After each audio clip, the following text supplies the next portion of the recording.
Welcome everybody. Welcome, welcome. Let me see. You guys can see the rod. Hope everybody's having a wonderful Thursday afternoon. We're taking a break from work to come do a little bit of fishing.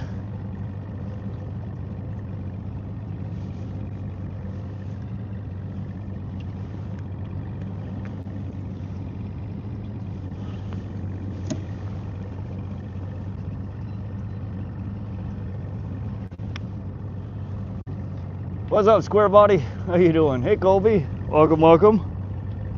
Hope everybody's having a fantastic day. We're out here just a short stream today, probably be about 3 hours-ish. It was, I'm supposed to be working right now. It was too nice to not fish. So we're just at the local Missouri River here. Seeing if we can pull in a pike or maybe some walleye. What's up, Paige? How you doing, Paige? Welcome. Give me a sec here. I'm trying to fix the stream details. How you guys doing today?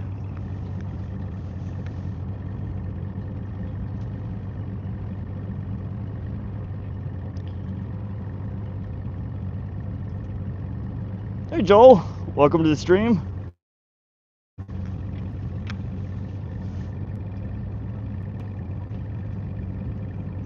Give me a sec, I'm just changing the stream details here.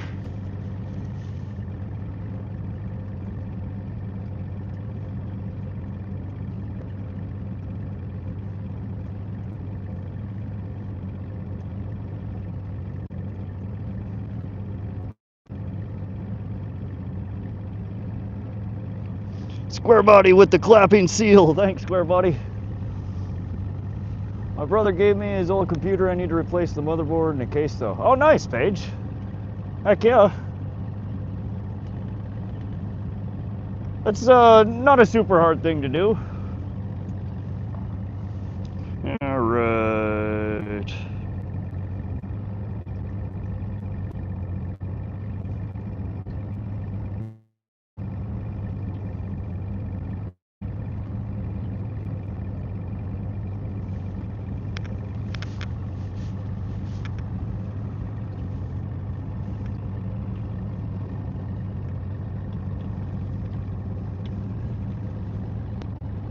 Appreciate the flower there, Square Body.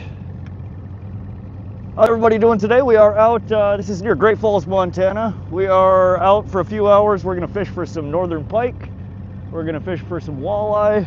I'm just getting the stream set up here. We're gonna jet up to the bridge here and throw some crankbaits in for a little bit, maybe jig for a little bit, see if we could pull a pike out.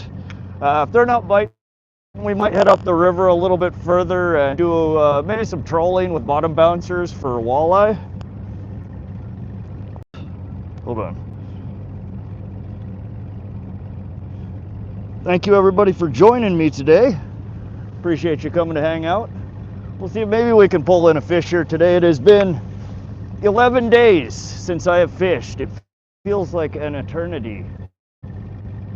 I've been keeping an eye out for the next day that we have decent weather. And unfortunately, the forecast today was just too wishy-washy. Otherwise, I would have taken the day off and spent all day fishing.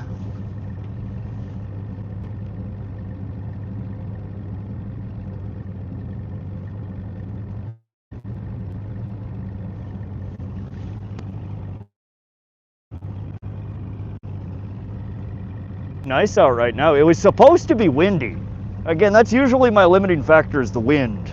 But it just really, it's not windy. So the weather forecast lied. It's actually kind of toasty. I have way too many layers on. I expected it was be way colder right now, but it's just not.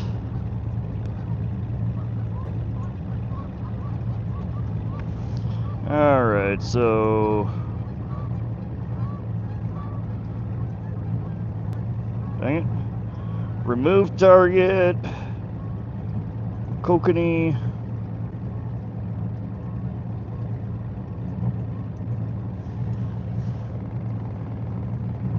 Add target, northern pike.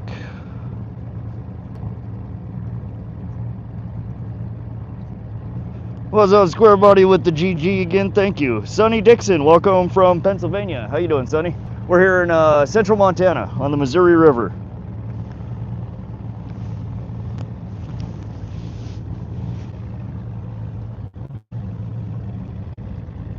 And I am marking a decent amount of fish so far, surprisingly, which isn't uncommon for this spot. It's getting them to bite that's usually the problem.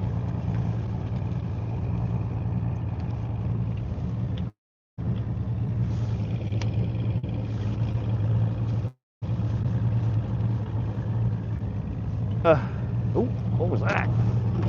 What was that?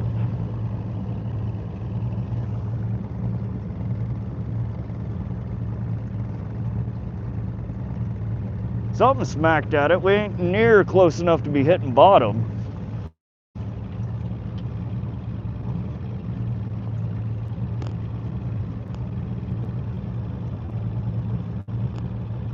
Well, I think we just had our first bite. Hey, Josh, what's the depth? The Missouri River here is pretty shallow. We don't really have many deep spots. The deepest in this general vicinity is around 12 to 15 foot. Right now we're at about 9 foot depth. We're kind of in the deeper part of the channel. But most of it, for the I would say probably 85 to 90% of the area here is probably 3 to 6 foot. Pretty shallow. Right now we are running a hot shot, lure Jensen hot shot. In fact, I'm going to pull it in here in a sec to jet up to my pike spot up here. Let me bring it in, I'll show you. This is, if you guys were on the last Flathead Lake stream, this is the last lure that I was running before we got blown off the water that we caught the northern pike minnow off of. They're a shallow diving crankbait, and it's just got a very unique shape and wobble to it. So it's just a black and white, and as you guys know, those are two of my favorite lure colors, black and white lure Jensen hot shot. They're just kind of an oddball little lure. All right, we're gonna jet up to my pike spot up here under the bridge. Y'all hold on. We'll be there in just a moment.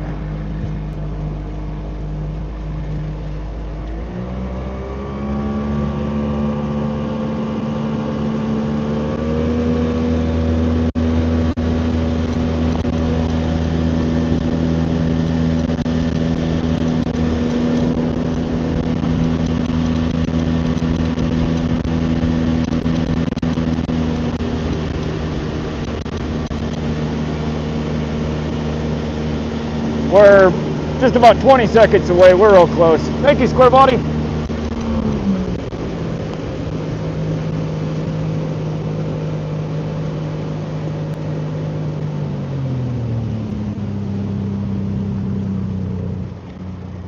And normally I would anchor up, but there's almost no current. It is just like glass out here today.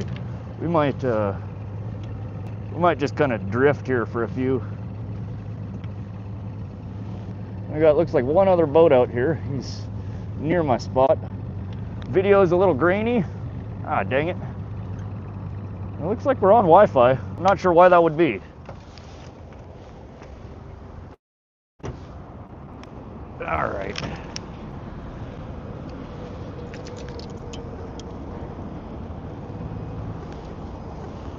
Oh, what did we catch? We caught a pole. There's our first catch of the day.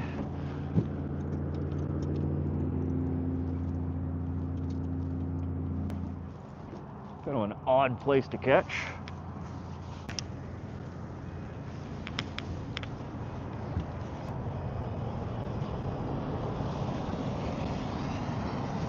Okeechobee in the house. How you doing?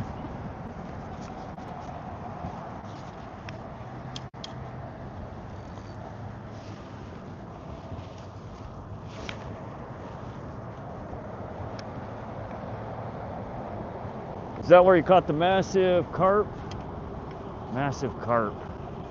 The last big carp that we caught on stream was Helena. That was at the Helena Causeway.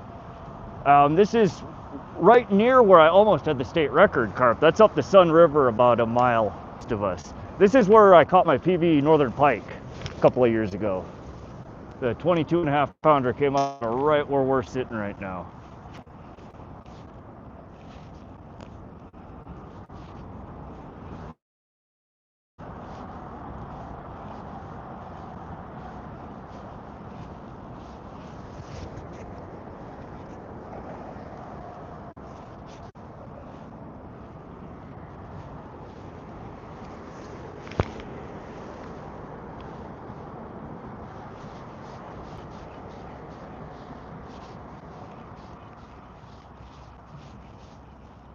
Good day, wishing you luck watching from Australia. Hey Ash, welcome to the stream. Appreciate that. How's the weather over in Aussie? Aussie land over there. You guys still warm or is it cold? I always forget. I think your seasons are the opposite of ours over here in America.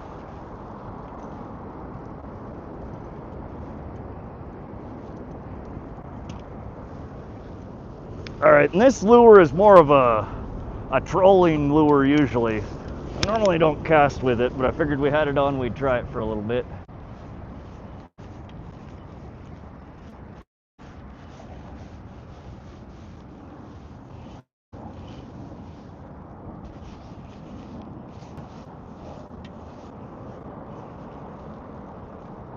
What's up, Rick's Outdoors? Welcome to the stream.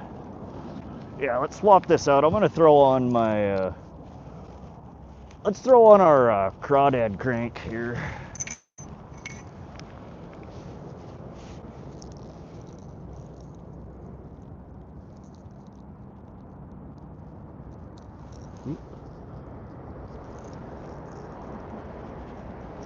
All right, so we're just gonna try Rebel Craw, orange and green.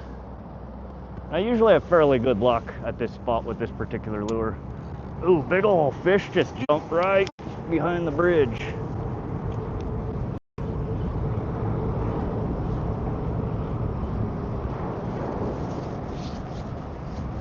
Rod, good afternoon. Hey, Anthony.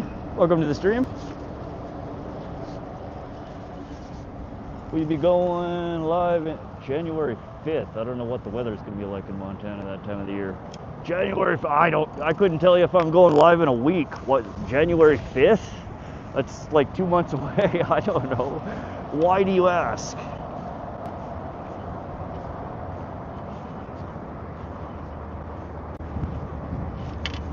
Ooh. We just had a bite.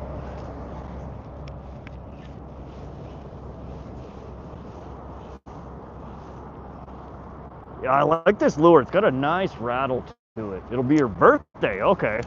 That makes a little more sense why so I don't know offhand, Square Body. If the weather permits, I will try.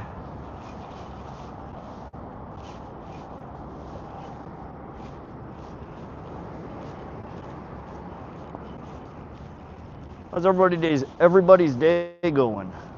What's y'all's favorite lure for northern pike?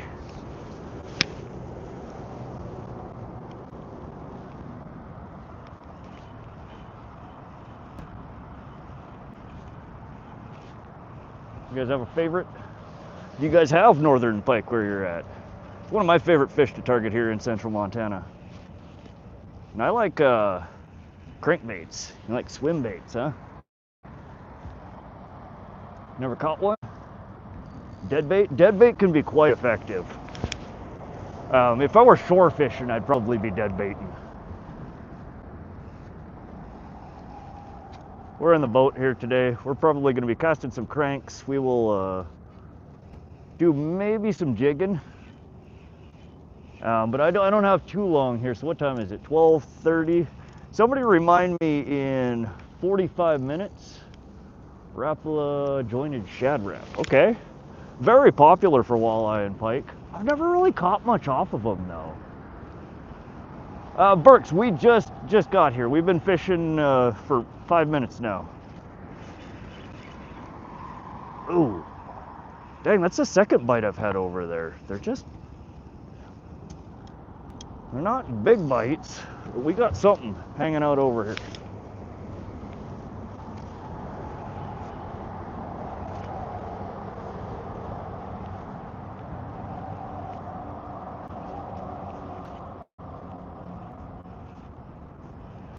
Stefan, what kind of fish do you use for dead bait? Do you have a preference?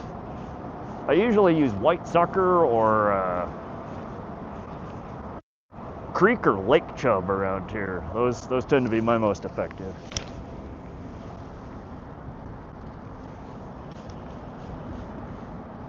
Joe James, welcome, welcome. Red fins work good. Okay, we don't have redfin around here. Remember the... Oh yeah, right off the point there. Yeah, this is kind of my go-to spot when I come to the Missouri River here in Great Falls. This is kind of my home base. This is the closest water body I have to put the boat in. It's just a 15-minute drive from my house. Whatever I can get. Fair enough. That's the second fish I've seen jump right over there under the bridge. We might need to motor over there a little bit.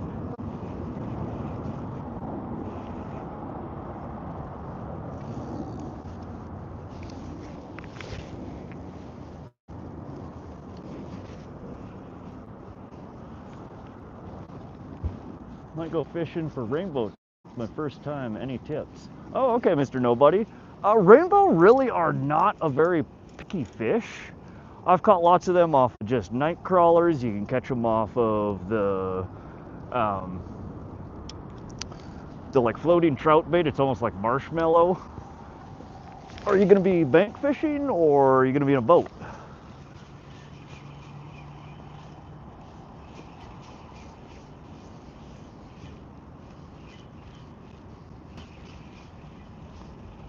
Because if you're in a boat, trolling can be really, really effective this time of the year with like a wedding ring harness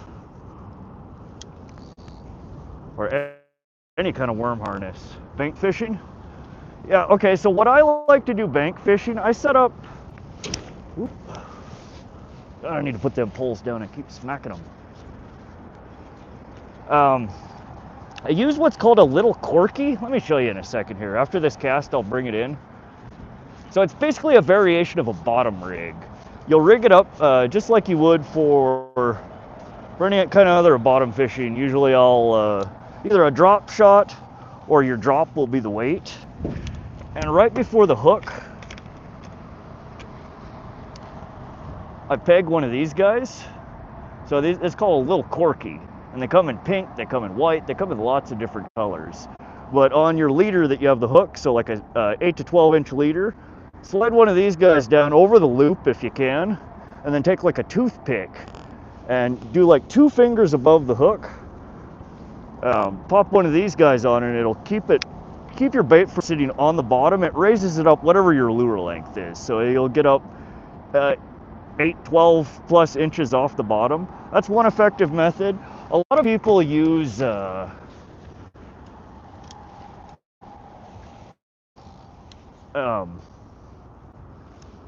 spinner baits, like spinners, inline spinners, Panther Martin, Vibrex, just small spinners. Small spoons can be effective.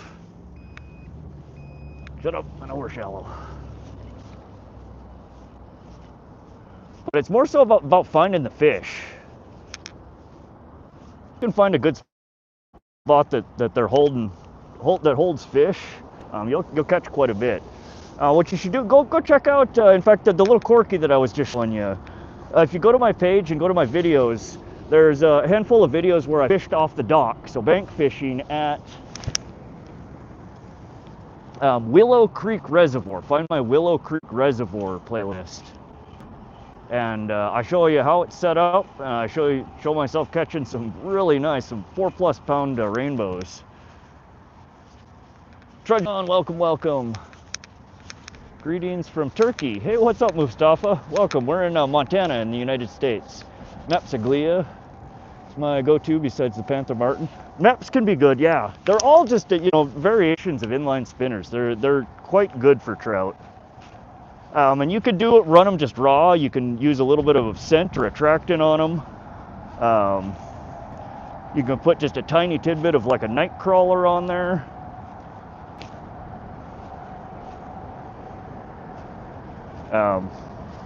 These work real good. Gulp Alive maggots, you just tip them on the hook. They don't look very big, but they're really effective. These Gulp Alive worms can work real well.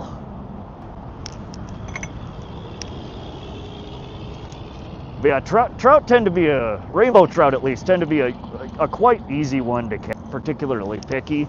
Like a brown trout is usually way more difficult to get to bite. And I'm gonna motor up here under the bit.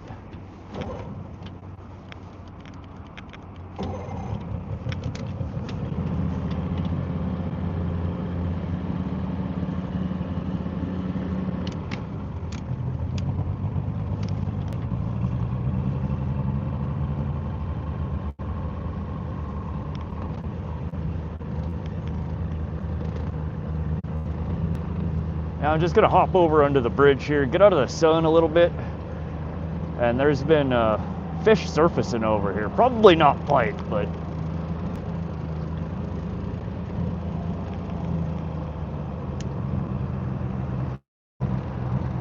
I am seeing some.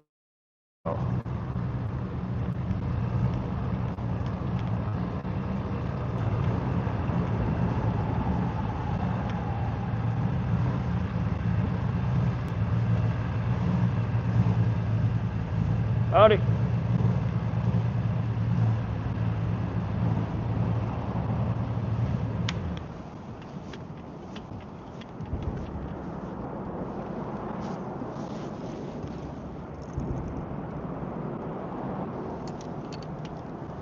Oh.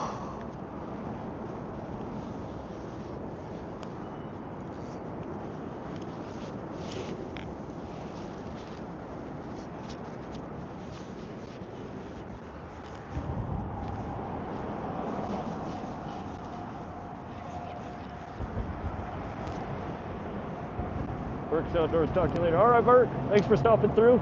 Biggest rainbow trout in the UK was just over 7 pounds. Nice. Mine is about 4.5 pounds.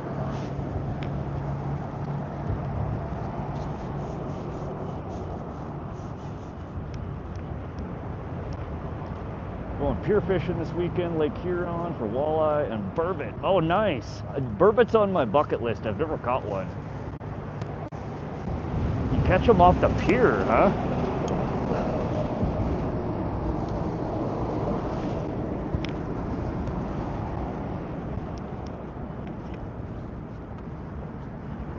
Good to see you out fishing again.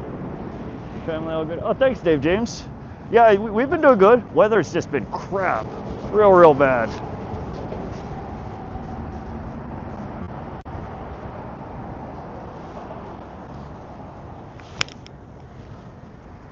We finally got a break in the weather. Actually, really nice here today.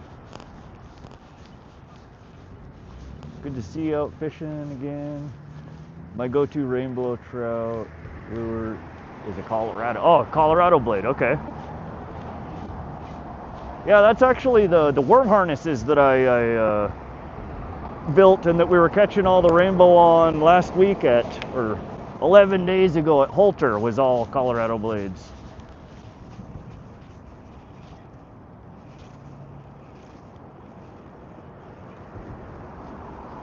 Looks like this guy back here might have one on.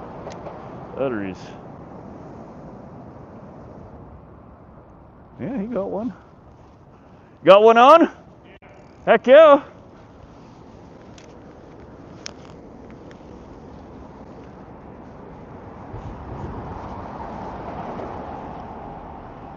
Night fishing for poor man's lobster.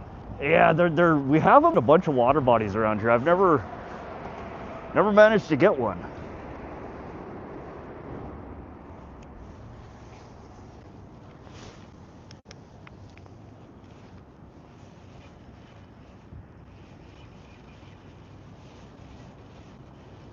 We're getting way too close to this guy. Let me bump over a little bit.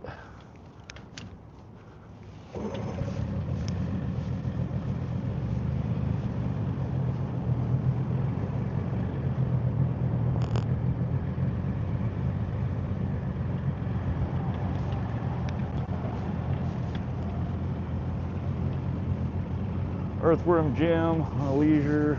I'd use my syringe to pump some air into the worm and pop it off the bottom. That's an effective method too, from what I've heard. I've never tried it. I did actually just buy a worm pump.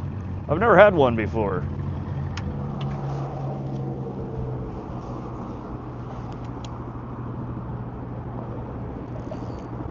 I don't know if you guys can see the camera back here. This guy's got one on the line over here. Let me see if I can get a look at it.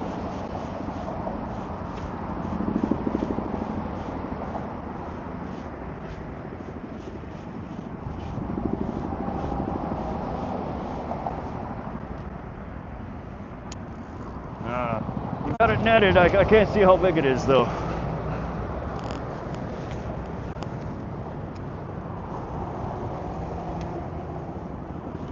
One of your 90s techniques. A crappie rig with minnows. Okay. The cold weather affect rainbow trout biting? Not usually, no.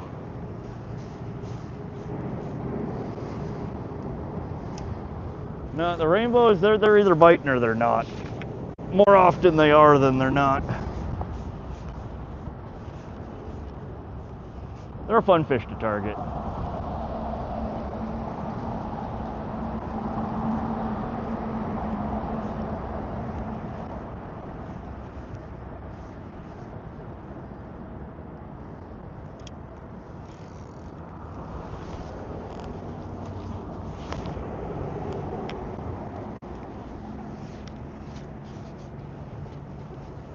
Hey Charles, we're in central Montana. This is the Missouri River near downtown Great Falls.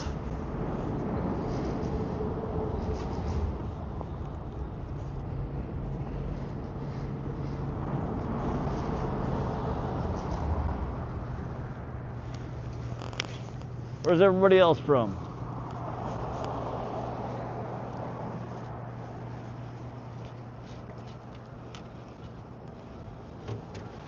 We are pretty shallow right here. I'm marking all kinds of fish underneath us though.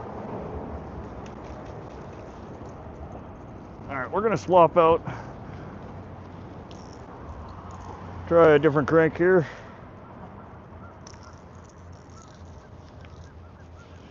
We're gonna throw on our trusty, that is probably my favorite pike lure. Bandit 100 shallow diving crankbait in pearl white with red eye. I've caught more pike on these little guys when casting than probably any other lure in my tackle box. Getting called back to work, glad to spend some time with you, tight lines. All right, Trudge, good to see you. Don't have too much fun at work there, buddy. No hunting, I'm from North Carolina. Okay. Visited my brother in Baker City, Oregon, and went sturgeon fishing and caught a few at a guy's private pond. Do you have sturgeon in ponds there? Crazy. What kind of sturgeon? Shovel nose? White sturgeon? What kind of sturgeon you got there? Will you be streaming till dark? No, unfortunately not. Mia gets off work in like 3 hours. So we're just out here for a little bit today.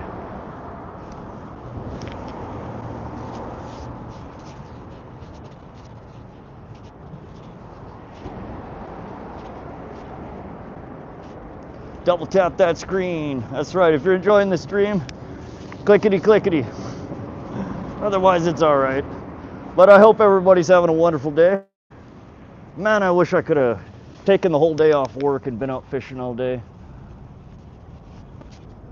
I might tomorrow if the weather's decent.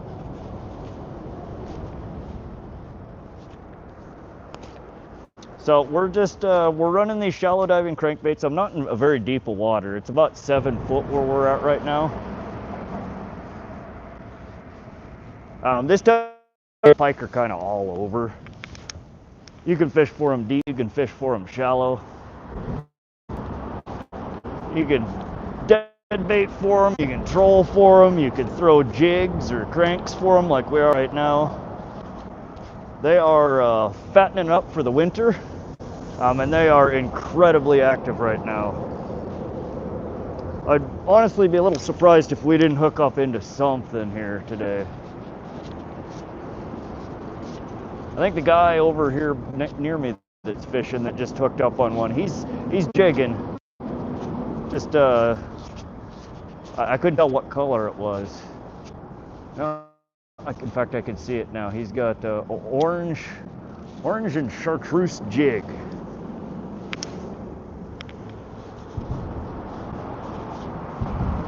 Whites tend to do well. Oranges, chartreuse.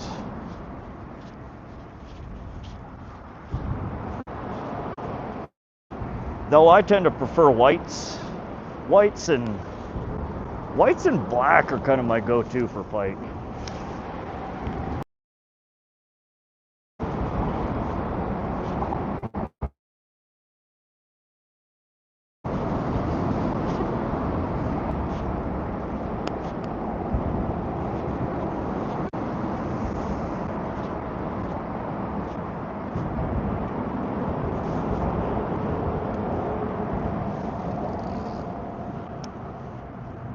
Lunchtime's about to be over. Oh, all right. Well, thanks for stopping in. Thanks for hanging out your lunch with me, with us. We'll be out here for probably about 2.5 hours or so. We don't have a super long day here.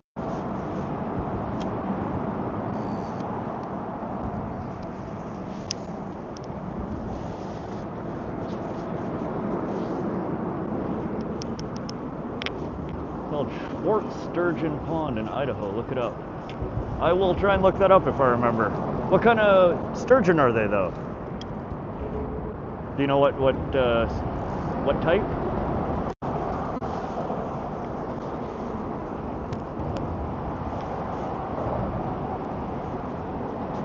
And another one loved was clear bubble float. A bubble float with a bit length, with a fly hook on top of the water. Distance you can cast. Huh.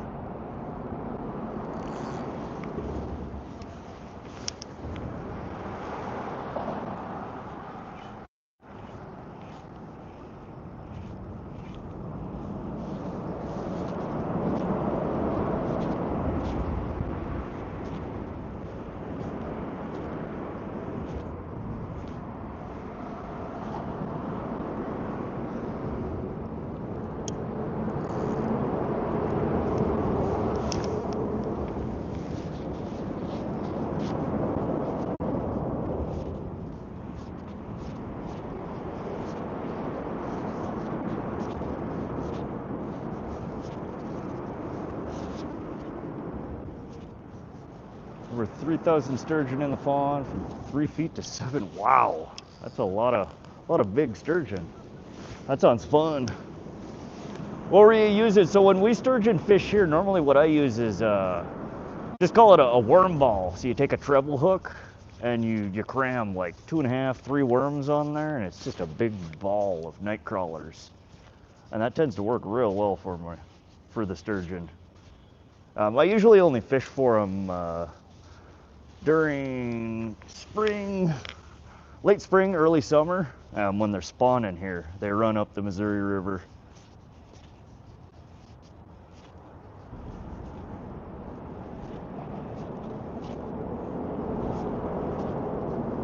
Thought I had one on. No, not yet.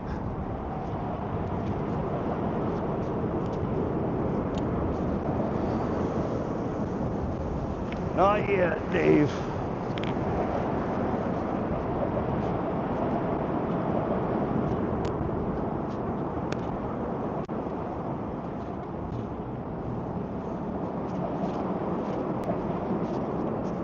I can feel one coming on soon here, though.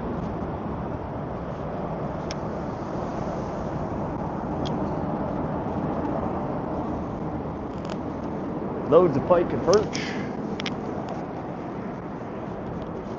Yeah, I don't usually, I don't often perch fish. I don't perch on purpose.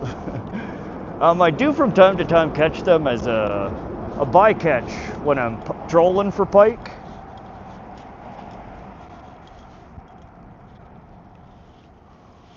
Or when I'm fishing for bass. Ooh.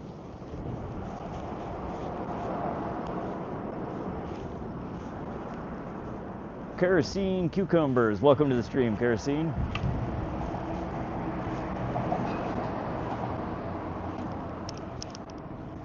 All right, we're gonna give this spot probably another 15-20 minutes, and then we will shoot upriver a bit.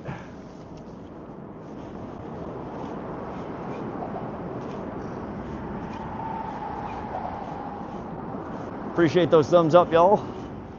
You know what we haven't done yet? We haven't blown the fish whistle. Might be that time. What do you guys think?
Watching from Cape Cod, Mass. Nice, BKL. Welcome to the stream. Biggest perch I ever caught was 3.5 pounds. Good God. Yeah, I don't think I've ever caught a perch over a pound. Afternoon. Hey, Real Midwest Outdoors. Welcome.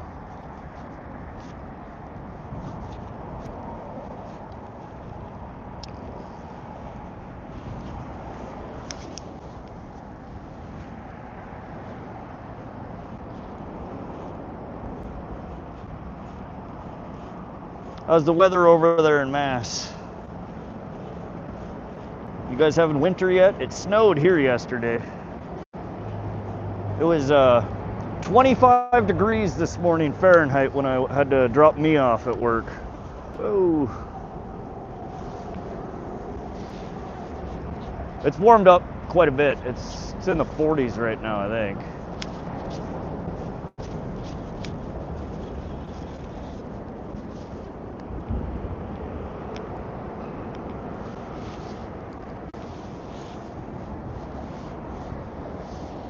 .5 pound yellow perch.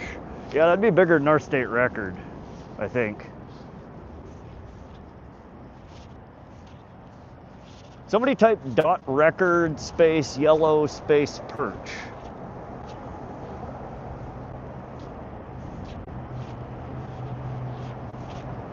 It'll tell you what the record is for the Montana for that species.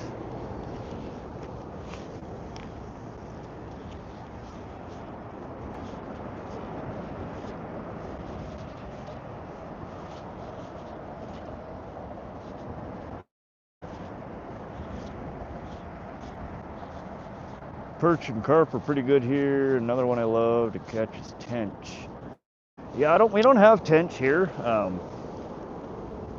Carp isn't very big. I love fishing for carp, but it's not a very common species that people fish for around here. I love carp fishing. But yeah, we don't have tench here. People love to perch fish though. That's a very common fish that people go after around here.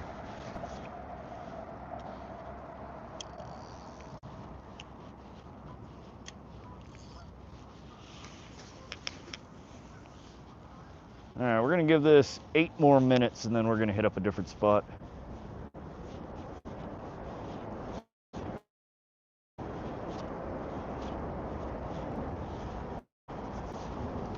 You should have a camera in front of you so we can see what you're fishing. I'm casting all around the boat. Some shots you'll be able to see what we're casting at, others you won't.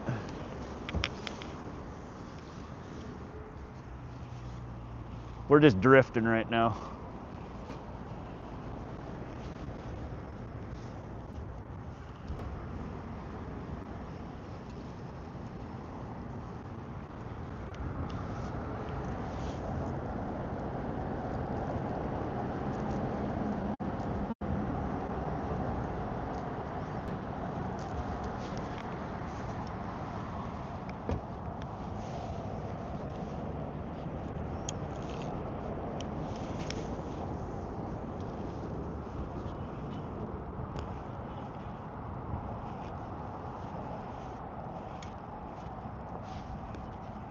Just Google biggest perch record here in the UK is 6 pounds 4 ounces for a yellow perch though.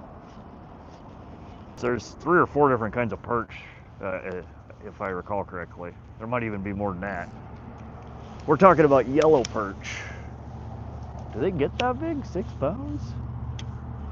B. Kelly, nope, we've been fishing for about half an hour now, a little bit longer. We haven't had any hookups yet.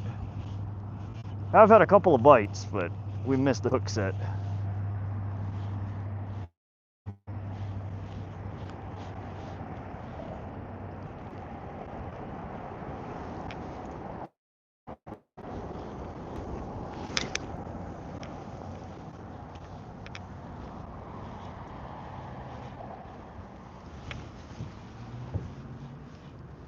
Are you fishing with? We're using our ugly stick carbon fiber.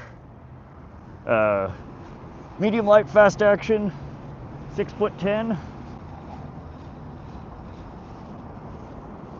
It's paired with the Pisca Fun Carbon X2 reel.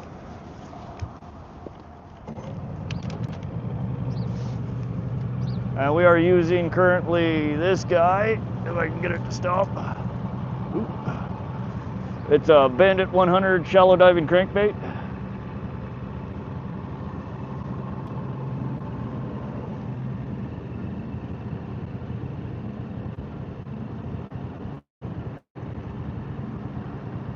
And I'm going to bump over to a slightly different spot over here.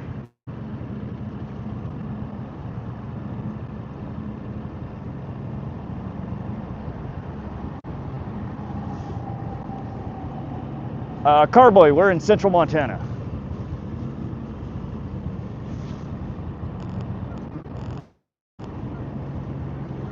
In fact, you know what, guys? We'll come back to this spot. Let's move up to the river to this other hole I wanted to check out.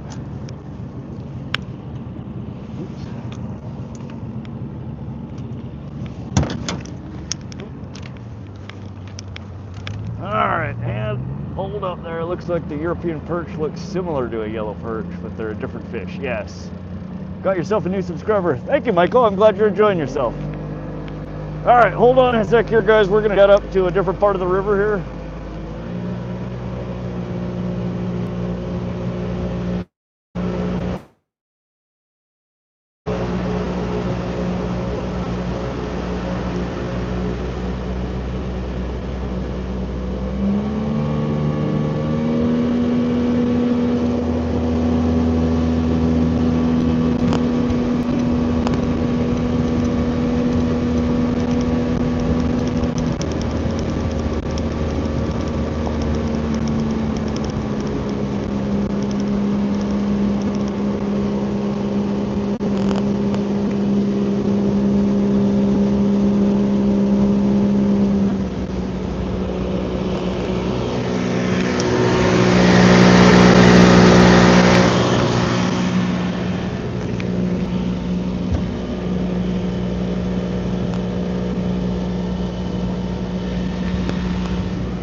English perch here.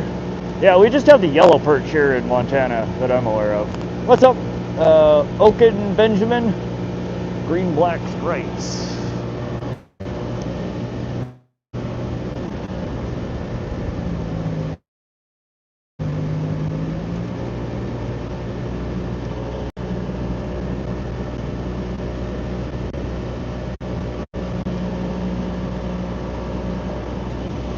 All right, I'm going to take you guys out of the phone holder here. I'm going to show you something kind of cool. So we're passing by a country club, the golf course, and we're on the Missouri River. Years and years ago, to try and prevent erosion on the bank here, they dumped a whole bunch of like 1920s, 1930s, all these old scrap cars in to line the bank. They just ran them right over the edge of the river. And there's just a whole line of them. Really cool old cars. It's just crazy how many of them they use. No, this is the Missouri River, yeah, crazy.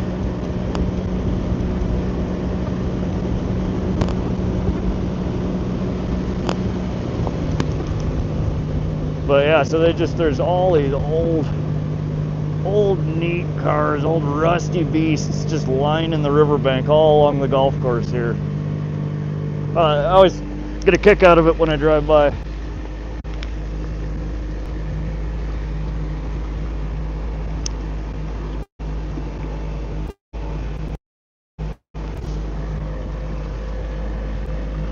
All right, so we've got a bit more of a drive here to get up to the spot. Y'all hang on there, we'll be there shortly.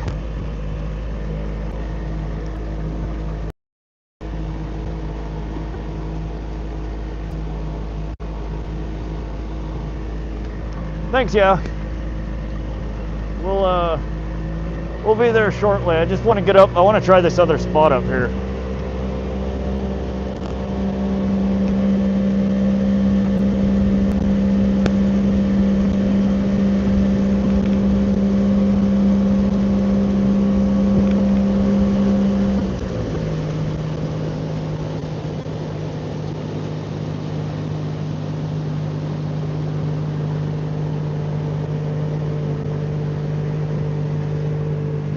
Here's the first spot that I wanted to try.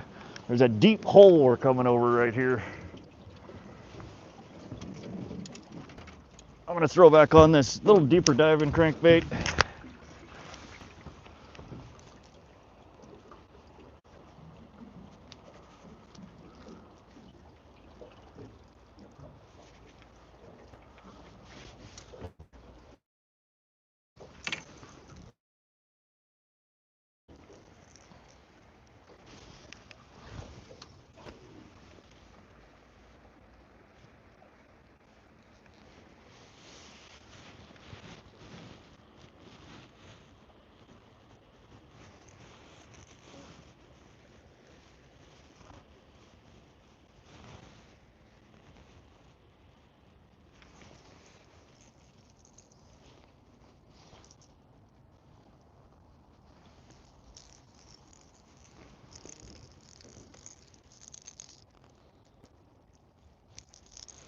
Oh, would you cooperate?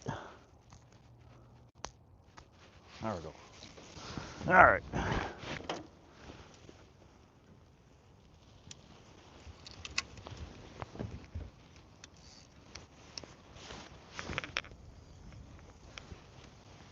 Now we're just going to throw it in a couple of times here. There's just a hole over here that looked kind of tasty.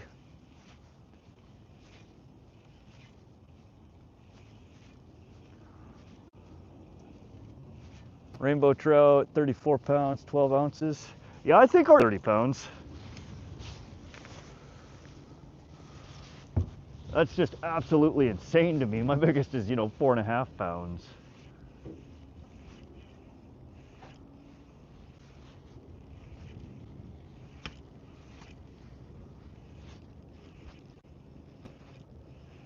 Parts of the U.S. crappie, freshwater drum, white bass, yellow perch are all referred to as perch, but I think we only have 2 actual species of perch, yellow perch and the white perch. Okay.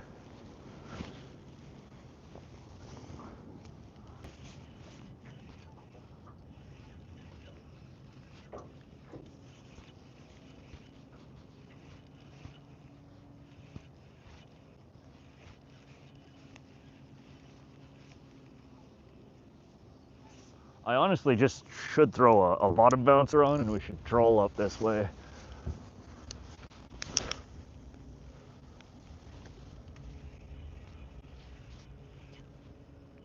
Braxton, nothing yet. The guy in the boat next to us down under the bridge caught a pike. That's what we're after, is pike walleye and maybe a trout.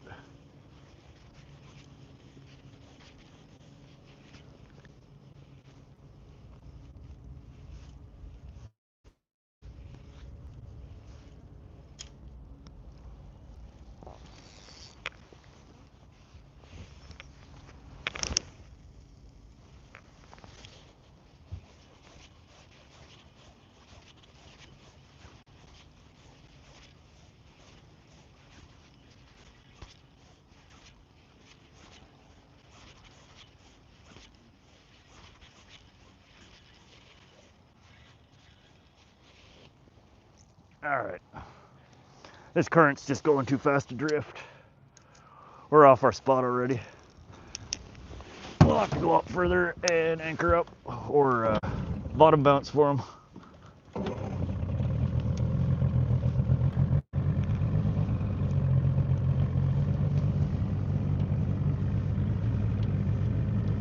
The picture and audio are all right, you guys? Let me know if it's not.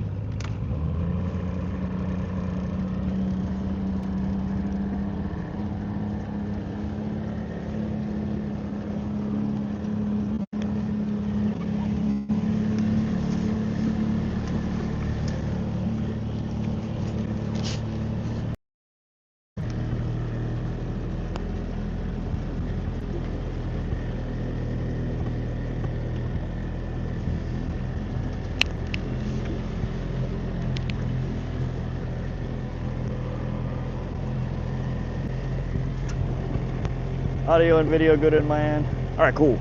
Thank you.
All right, let's blow the old fish whistle, see if we can call something in here.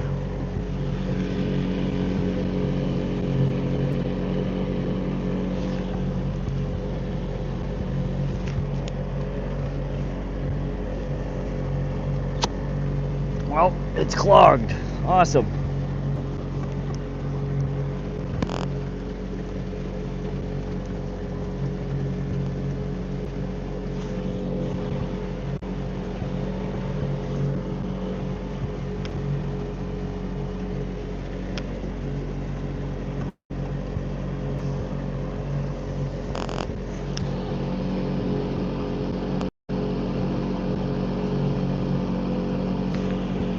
All right, never mind.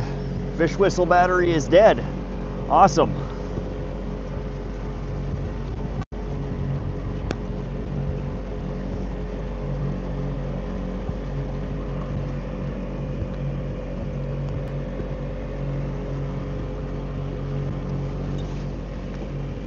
We are super shallow water here. I'm just trying to keep an eye out, make sure we don't hit anything.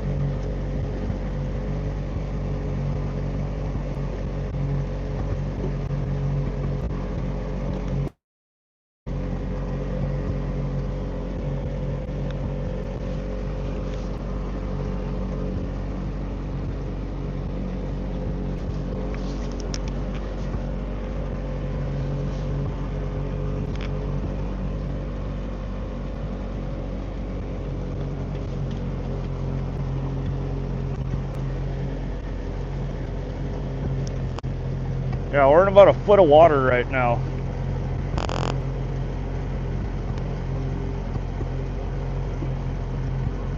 Always put an extra in the tackle box, right?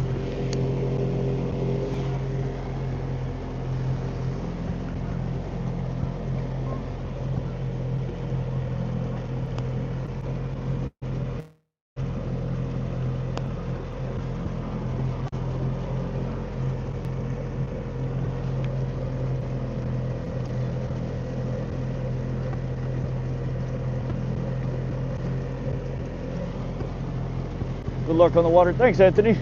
What's up, Brad? Brad sent the happy poop. Thank you. I appreciate the gift.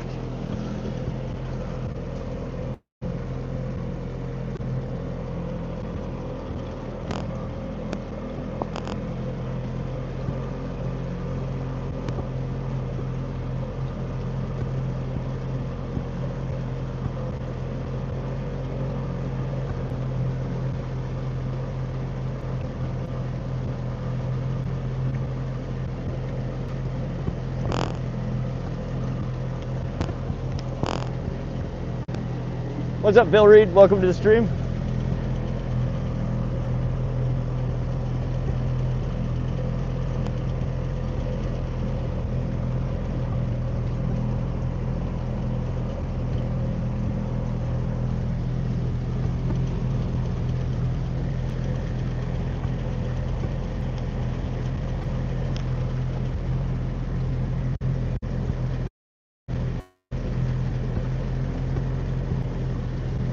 Is that another boat up there?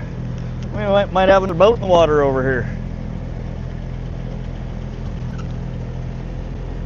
Are you carp spearing or looking for deeper water right now, Hammer? What's up, Jose, Jaws, Sepharani? Any mealworms? They work well float fishing. I have night crawlers. I have Berkeley gulp maggots and Berkeley gulp worms. So far we've just been throwing crankbaits though.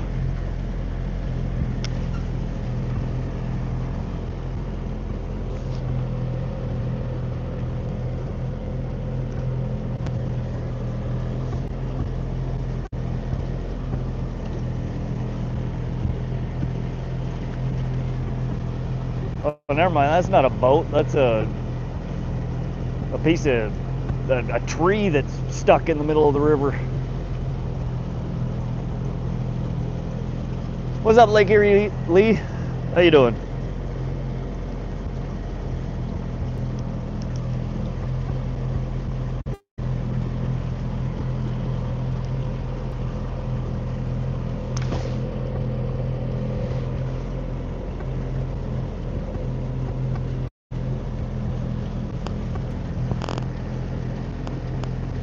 Hamrick, what's the air temperature? Somewhere around 40, 44. Saw your last stream. I was hoping you were going to get that salmon. Jaws, that's what I've been trying to get back to. It's just been really windy there. I might try on Saturday or Sunday, up to Holter to try and get onto the kokanee. But it was the wind there today was just too much.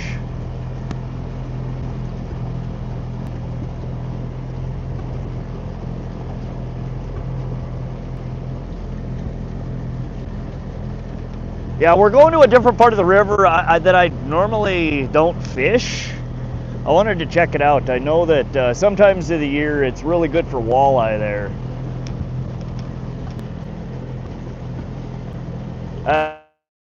Northern Pike Walleye or possibly some trout.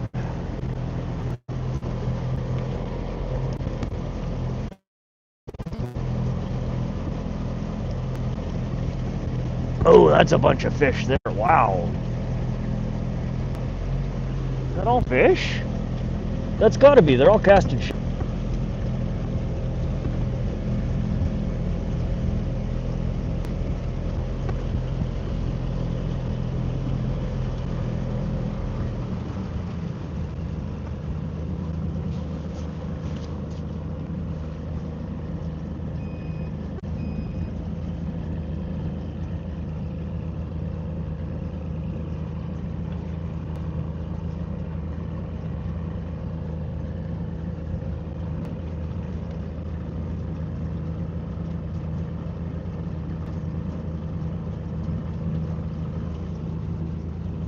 need a haircut. I don't have any hair. What are you talking about, man?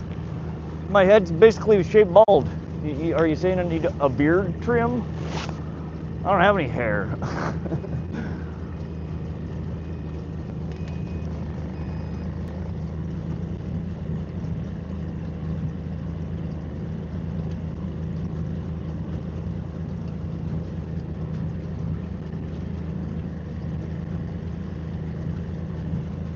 All right, I'm gonna get out a bottom bouncer. Oh, if I can remember what I did with them.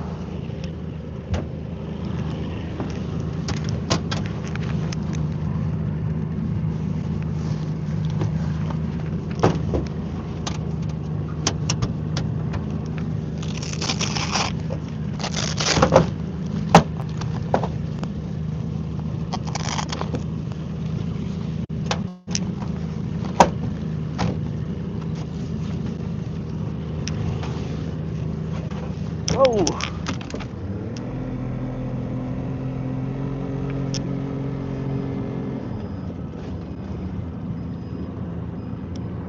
Well, we almost just beached ourselves there.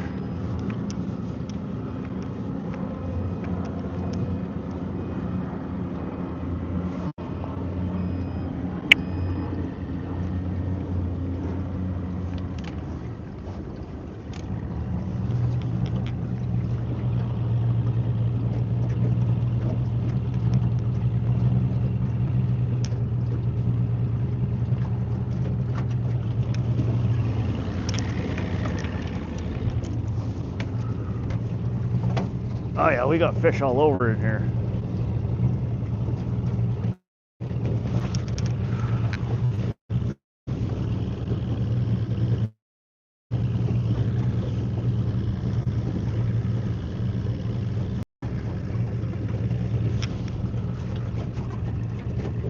Tons of fish, wow.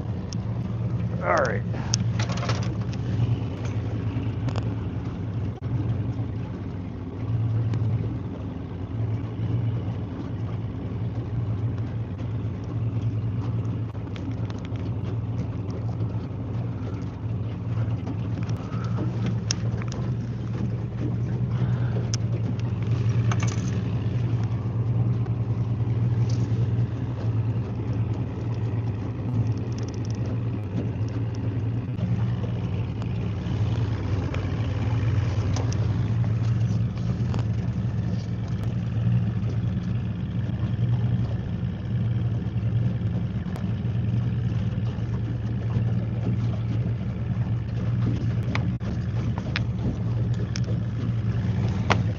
All right, so we're gonna try just a worm harness that I tied up. It's a wedding ring with two pink poppers and a gold smile blade.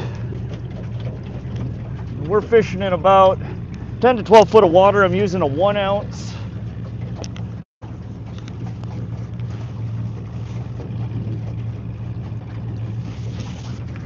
One-ounce bottom bouncer. Let's see if we can get some action here, maybe. We're going a little bit fast.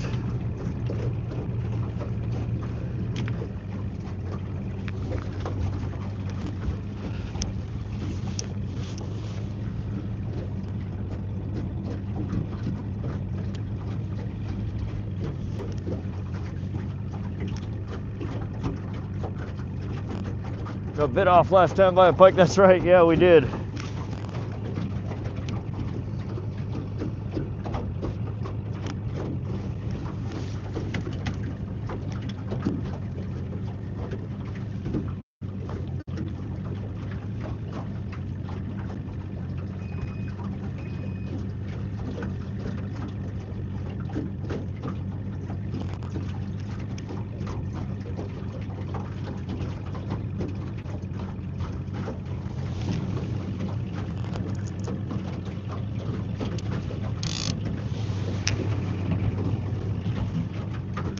All right, so we're going about 0.8, 0.9 miles an hour into the current here.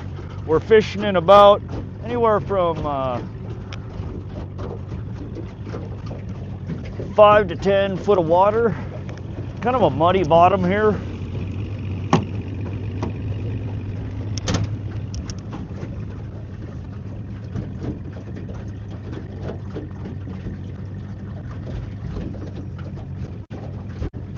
I'm marking quite a bit of fish. I don't know what kind of fish they are. We will have to see. And again, we're probably, what you're seeing the pole bobbing there is almost certainly we're hitting bottom. I might need to reel in a little bit here. We don't want to drag bottom.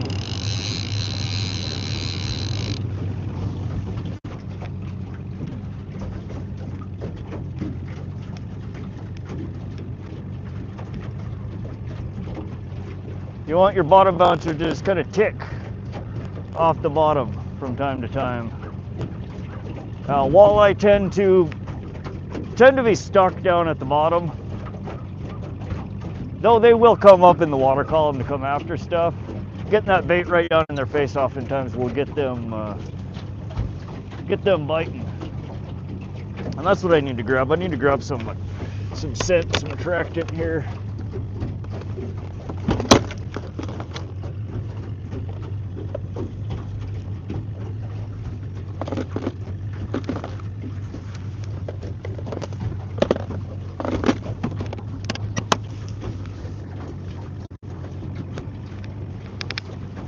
Next time I bring this in, somebody remind me to put some lunker lotion on it.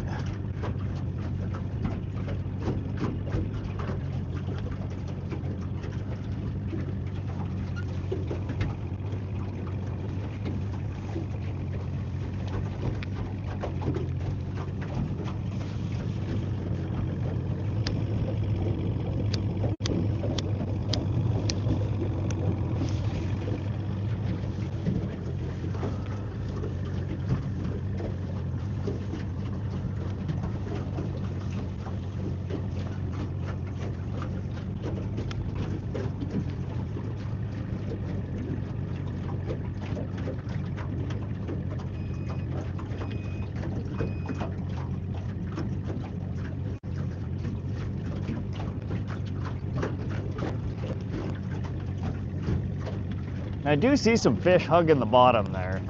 I expect those probably are walleye.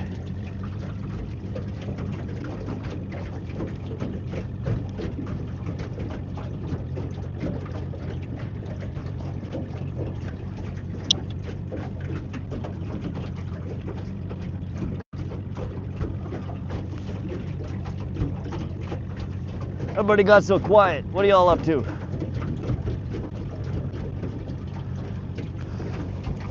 You guys ever troll for walleye?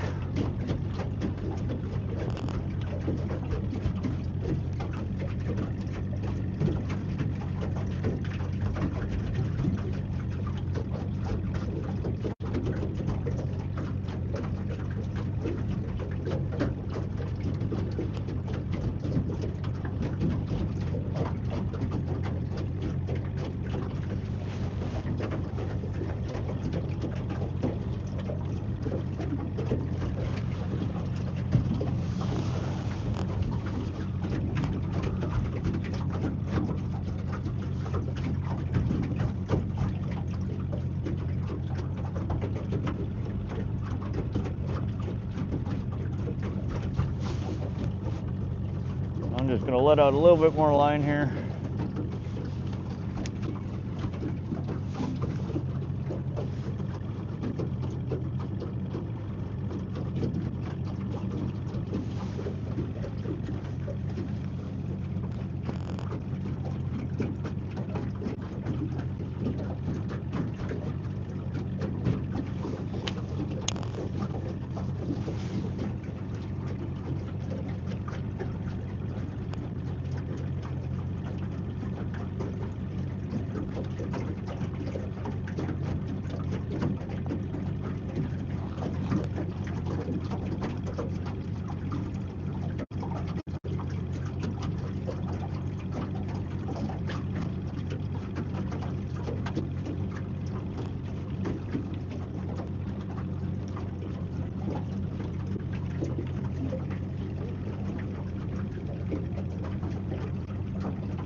My frat chat freeze.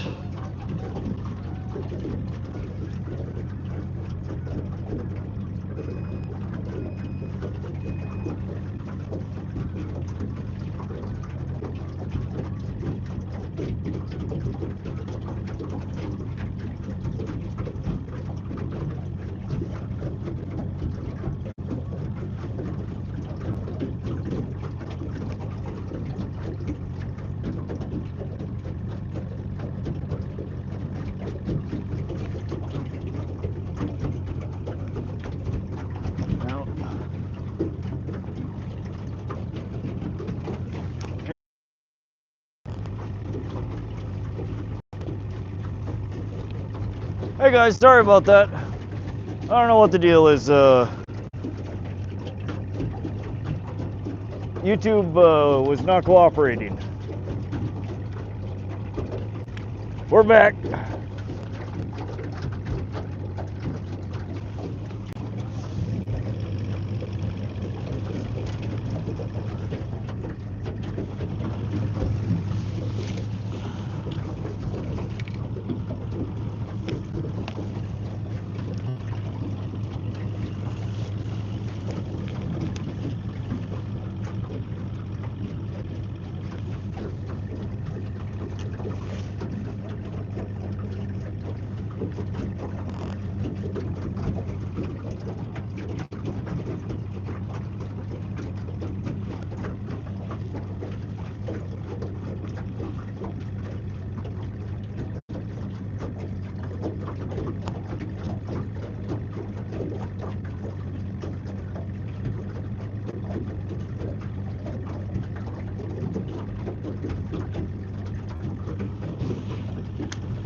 Sorry, we're having some technical difficulties here. YouTube, the chat froze on it, and then when I went to restart the stream or to close it out and open it back up, it would not reopen. I had to restart my phone.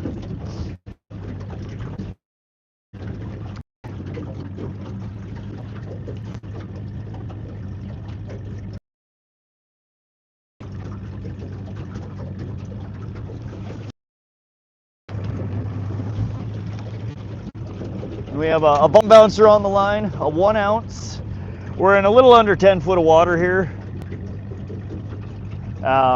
Behind that we have a worm harness that I tied up.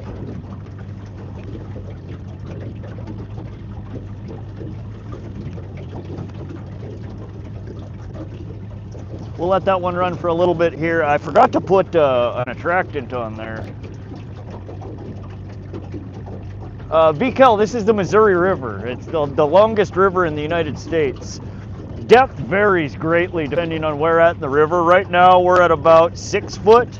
There are some pockets here and there that are 12 to 15 foot. By and large though, it's fairly shallow.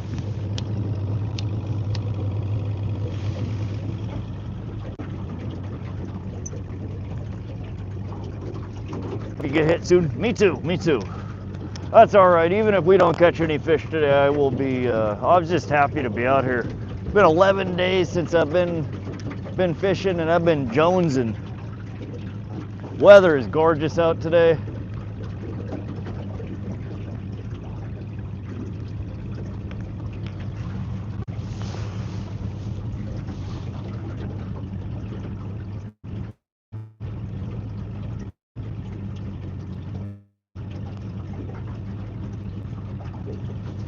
I'm gonna let out just a little more line here.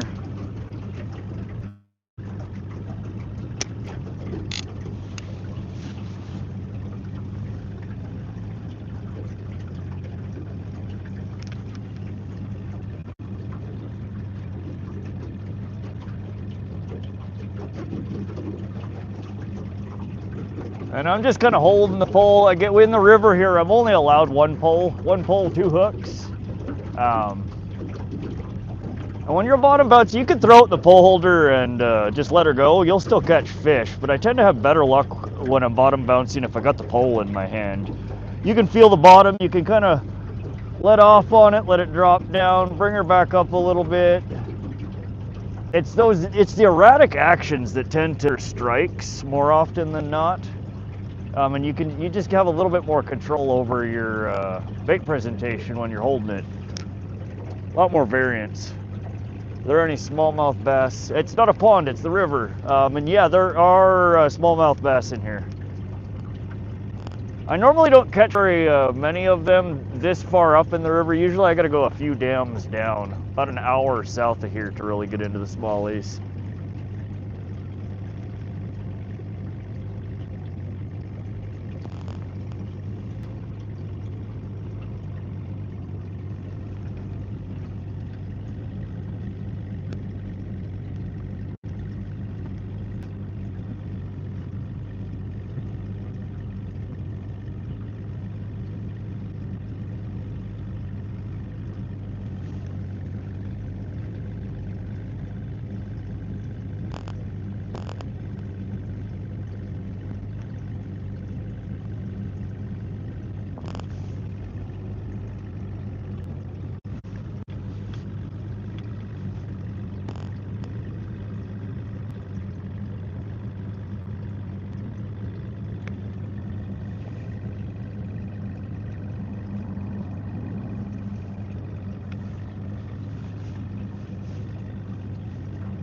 This is a stretch of the river that I'm not super familiar with. I've driven the boat through here a couple of times, but never really stopped to fish it.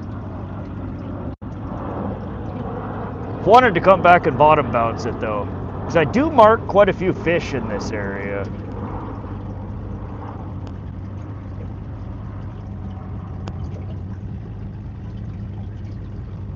And there are some real big walleye, real big pike. There's brown trout, there's all sorts of things that are lurking in the water here. Stream's been going for 80 minutes, so a little over an hour we've had the poles in the water.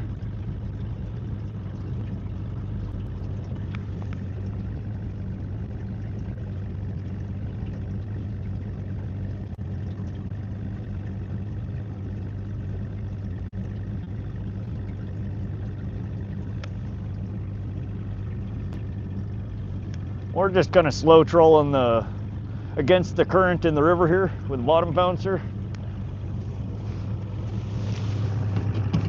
Hoping we can find some fish to bite here. I should bring this up and put some attractant on it.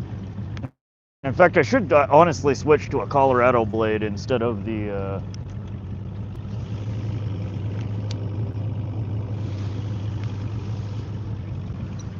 what else we got here?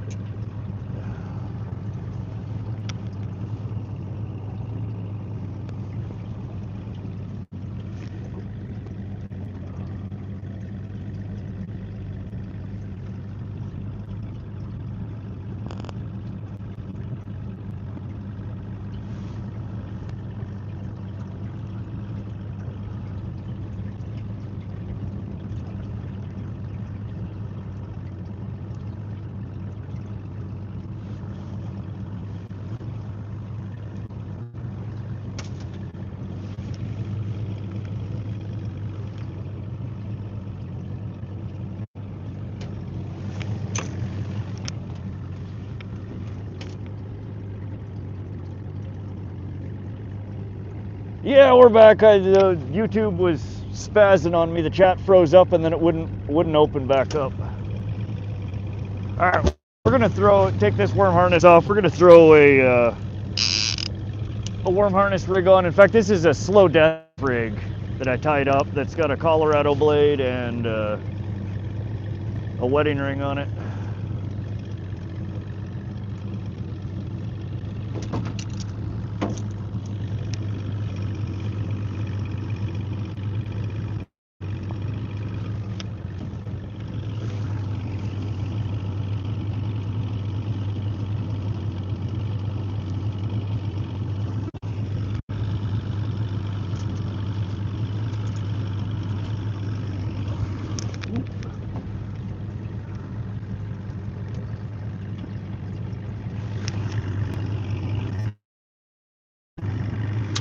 Good.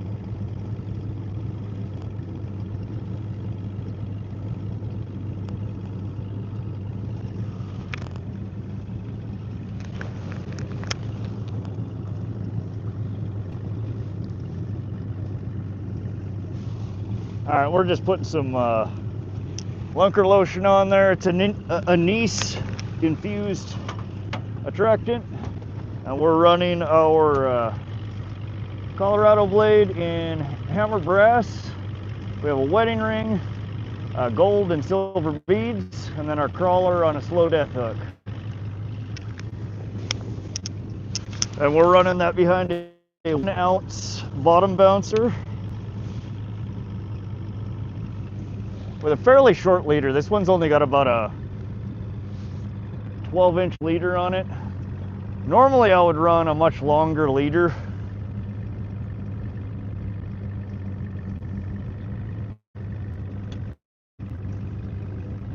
It is hard to steer the boat and fish at the same time, especially when you're running a jet boat at such low speeds.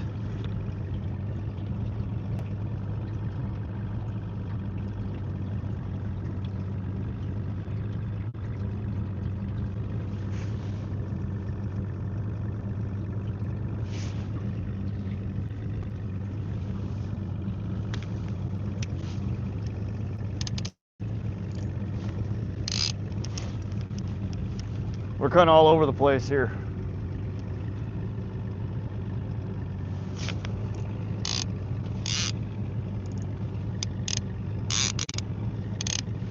All right, let's see if that gets us a fish. I'm gonna put the pole down here for a second, focus on driving.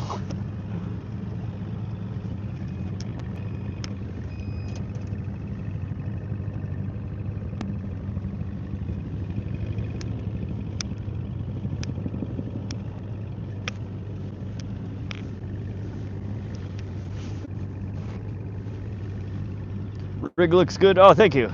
Appreciate the sub there, early. Welcome to the channel. River's nice and calm. Yeah, because it's real nice there today.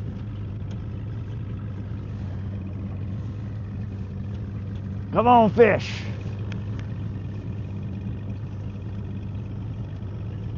Come on, fishy, fishy.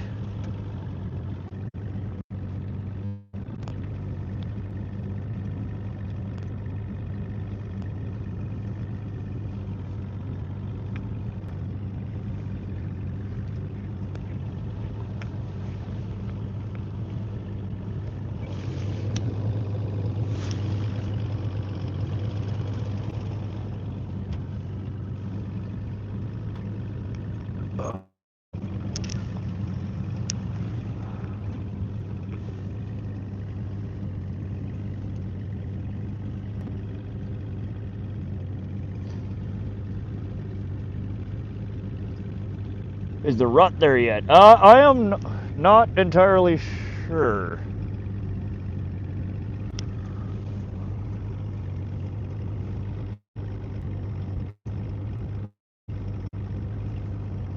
Today's gonna happen? I hope so, Jaws.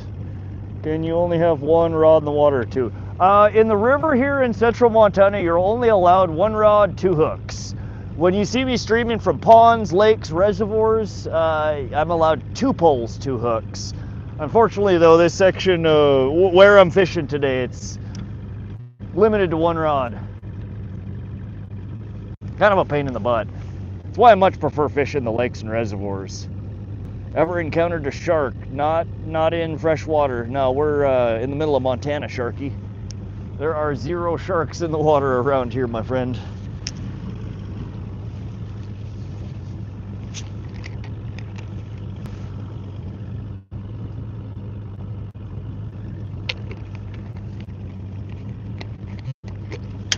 Closest thing we have to a shark here is a northern pike or a tiger muskie. They're both big toothy bastards, but no sharks.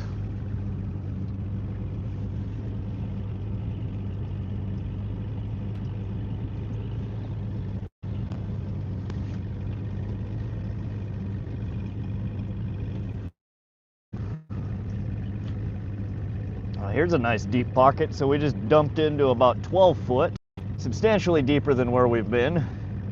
Oh, but now we're back up to 8 foot. There's a lot of variance on the river bottom here. It makes it tough to bottom bounce when your elevations are changing so much.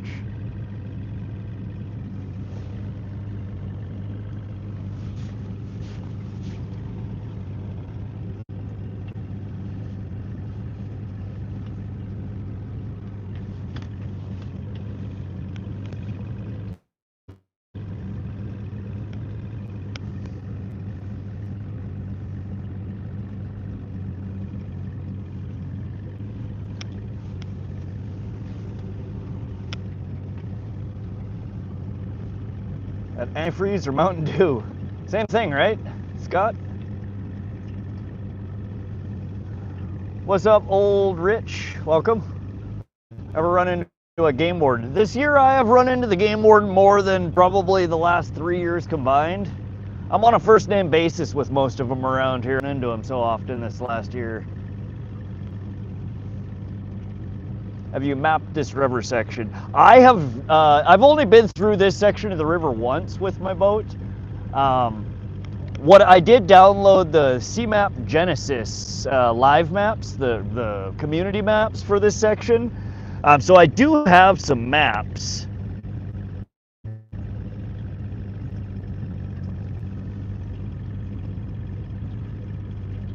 They're not great though. I don't know what the hell the water level was at when whoever mapped this before, but the depths that I'm seeing versus what the community maps say are completely off. So I'm basically fishing blind here. I've got a general idea of where a handful of holes are around here, but the depths are off, 5+ foot in a lot of places, which is a lot for a river like this. When you're only, fishing in 5, 10, 15 foot of water, 5 foot difference is drastic.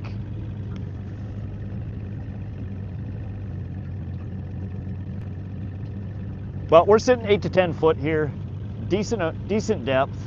Again, we're using a 1 ounce weight or 1 ounce bottom bouncer before our crawler harness, and we're just ticking off the bottom occasionally.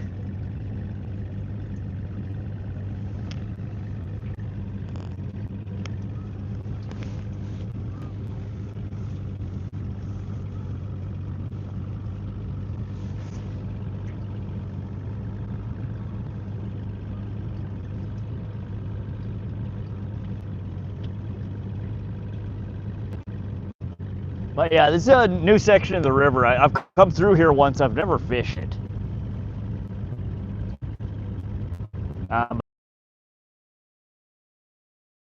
Decent holes and some decent flats that look like they are steep cliff edges with some nice bottoms that like it would probably be good walleye territory. So that's why we're over here. How come more people aren't watching this? Oh, I don't know. I mean, it's a Thursday afternoon. Most people are probably at work. I know there's a lot of hunting live streams going on right now, so I think a good section of people are checking out the hunting rather than the fishing. This time of the year, people switch into hunting mode. Can I see down? Water clarity isn't great. When I'm about 5-6 foot of depth, I can see almost to the bottom. But right now we're in 8 to 10 foot, and it's too murky. I can't see the bottom.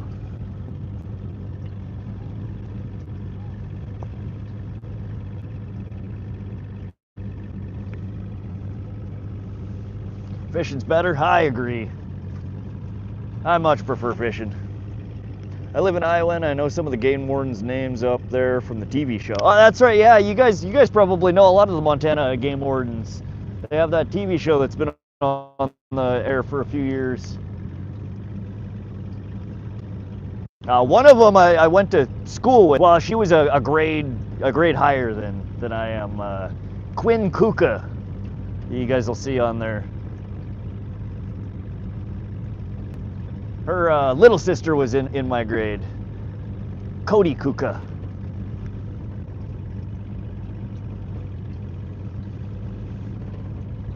Kind of an interesting family. Their dad was a fairly famous artist here in Montana, but his name is King Kuka, A-U-K-A, like King Koopa from Mario.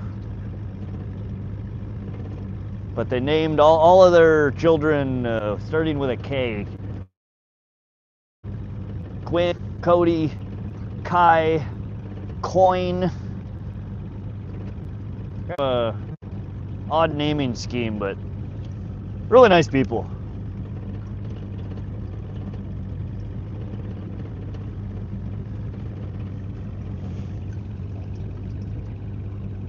pink lure setup was smashing it last time. Yeah, I actually tied a couple of those now, and a couple of variations of it. So where is it?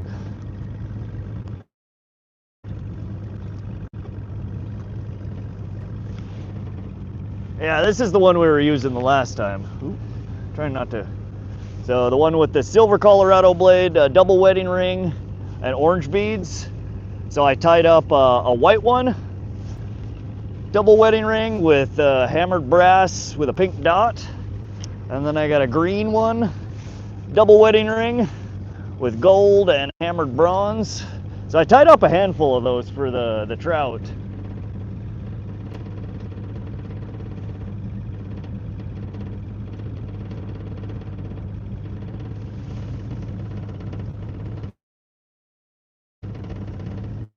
We might have to swap over to something else here shortly. We haven't really got any action on these guys yet.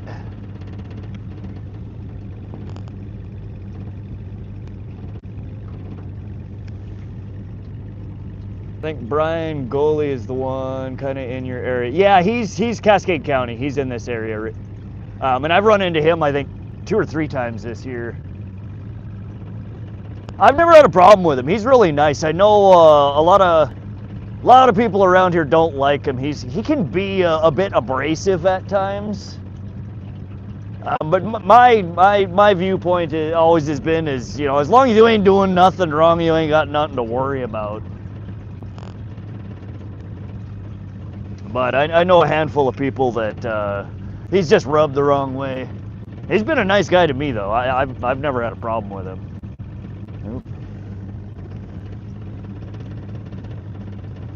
But yeah, I think Brian Goley and Quinn Kuka are both in Cascade County.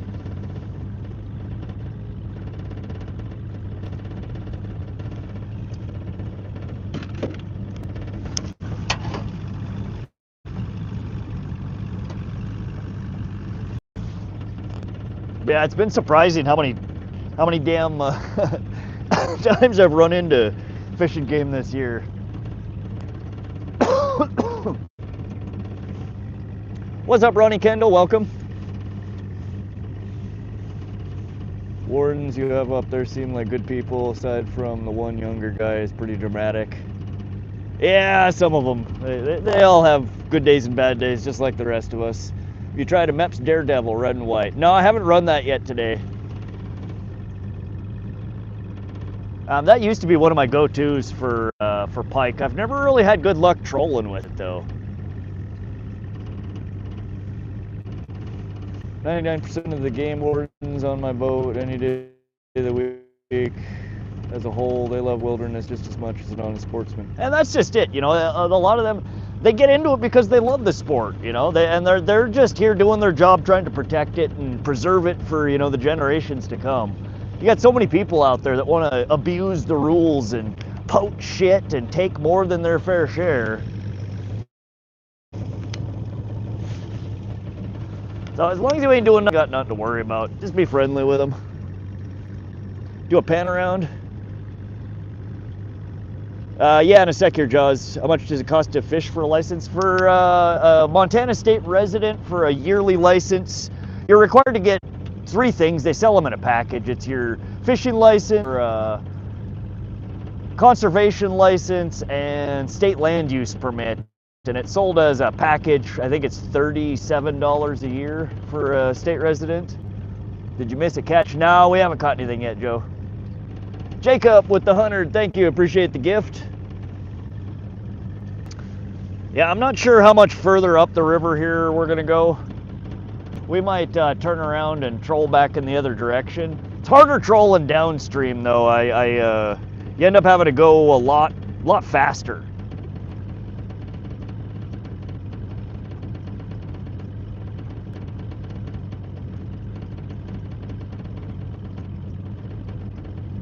I tend to bottom bounce when I'm going upriver, and then I'll throw on, you know, just a shallow diving crank or something like that when I'm going back down the river.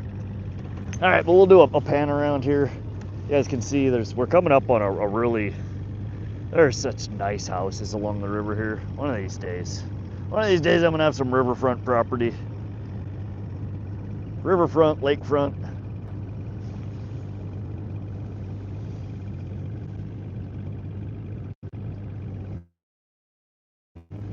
But we got one side of the river here that's just kind of barren, and then there's a whole bunch of houses on the other side here.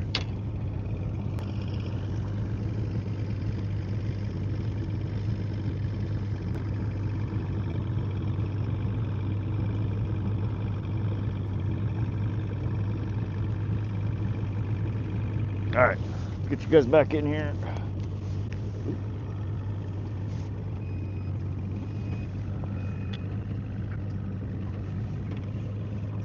All right, we're getting super shallow here.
In a sec here, guys, we're just kind of in a death spiral here while I swap out to a new lure.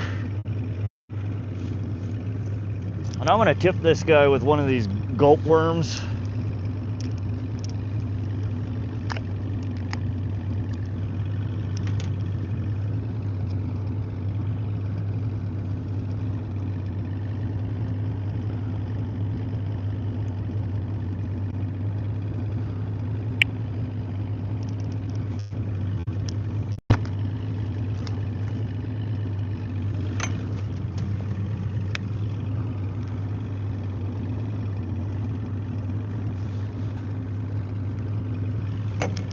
But we'll troll back down the other direction. We'll head back down towards the bridge where we were fishing before and give that another try.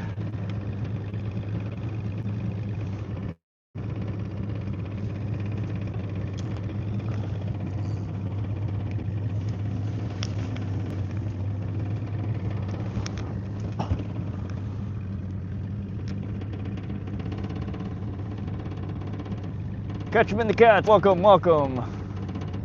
Beautiful river, lucky to fish there. Oh yeah, I love the Missouri.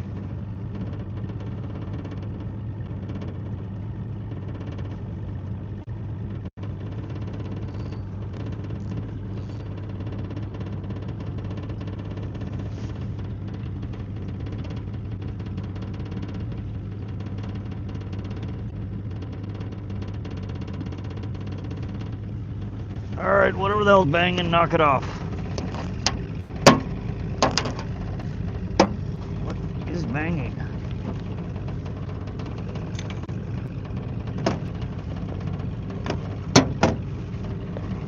I don't get it.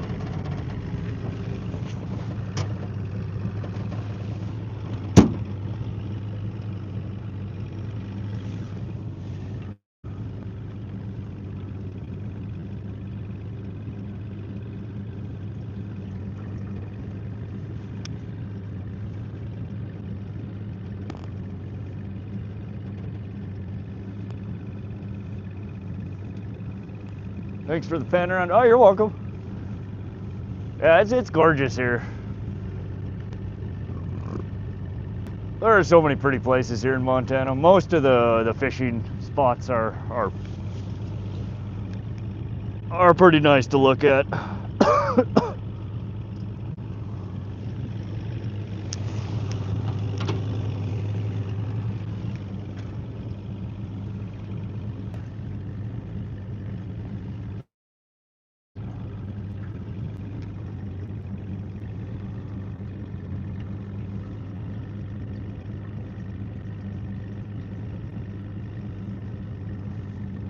Can you buy a kayak drone? Slow your troll down. It's like a water parachute. There are. I've never really looked into it. I know that you call them a drift sock.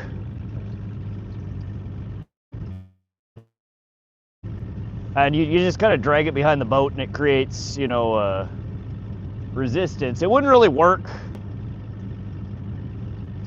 I don't know if it would work for drifting downstream though. I don't know.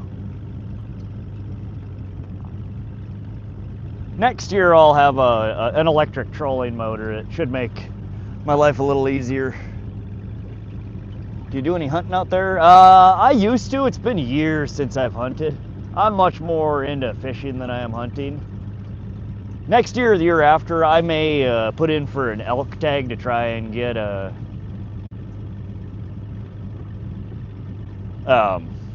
calf elk.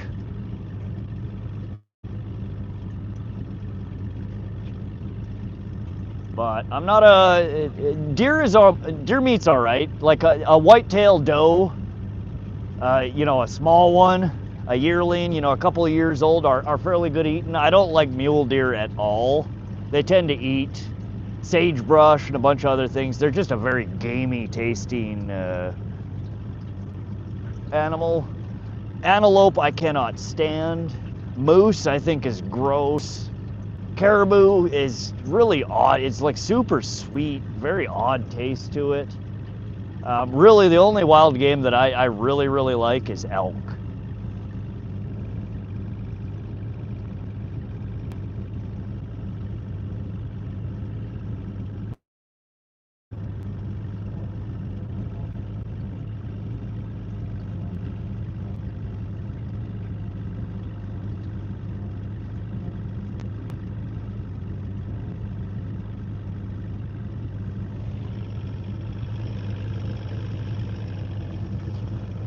I'll let out just a little bit more line here.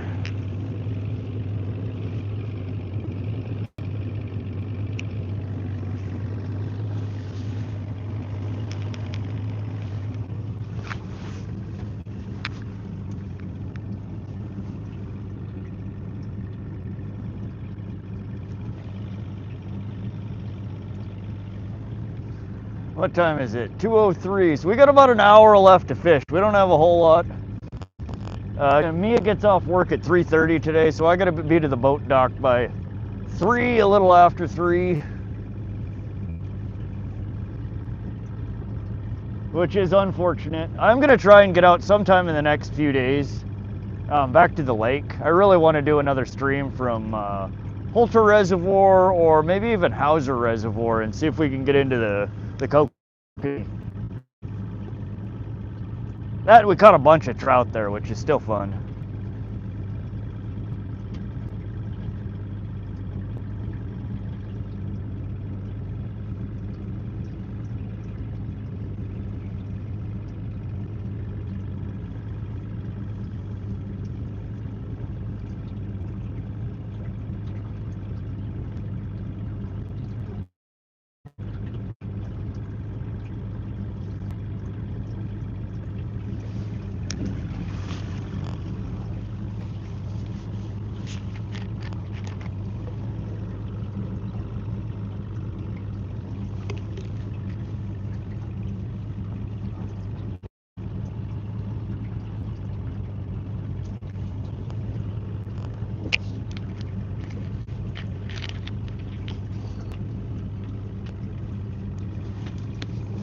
We hitting bottom or is that a fish?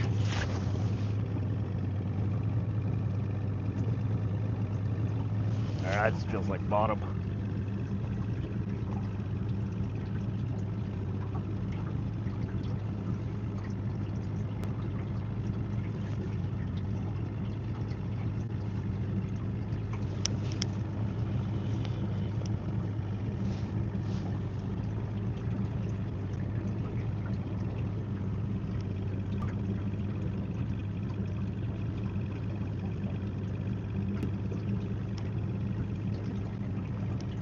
Would be great to see a salmon. Yeah, the Holter Lake. I've been doing a bunch of reading and research on kokanee, and I never realized it before. They have a very short lifespan. So kokanee salmon is essentially a 4-year fish. They're born, they grow, And at 4 years old is typically when they will spawn, and it's like 95% plus of them die that year. That's it. So it's a 4-year fish. But we're fishing week before last is has really big ones compared to a lot of other water bodies. That we might have a fish on. Hold on. Is that a fish? I don't feel like we're dragging bottom. We might have something on here, guys. Or I'm just lying and we're just dragging bottom. Let me see here. Nope. We were just dragging bottom. Dang it. I was excited for a second.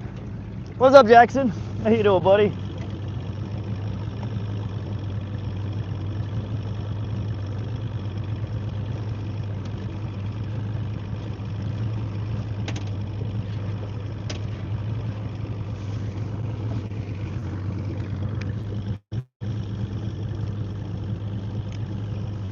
Hold on, let me see if we still got a worm on here at least. Yeah, we do. All right.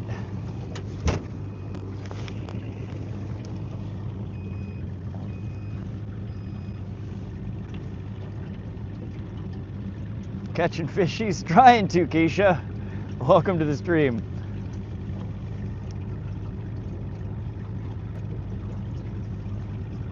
Waiting for a window of no rain. Oh, you have rain over there, huh? Yeah, we've had somewhat. Yesterday it snowed. It was just sprinkling, but it did snow for a little bit. It's just been wind. Wind. Really bad wind. Blizzard Bit sent a floating heart. Thank you, Blizzard. How you doing today?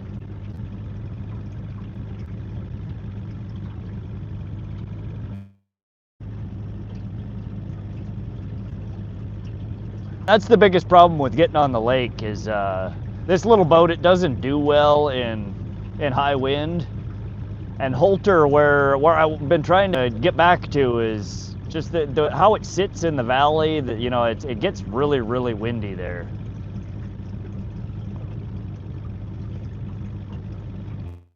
Where are you? Hey, Mia.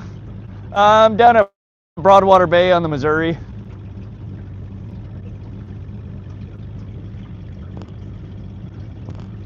Been out here, I don't know, hour and a half. Wanted to try out, make sure that the new rectifier that I put in the boat is working and all the wiring and electronics look good.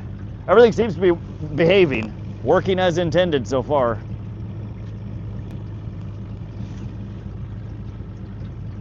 God, look at these houses, man. Freaking gorgeous houses in here. But it does way better than my kayak. Yeah, probably. Kayak is that'd be rough to fish out of.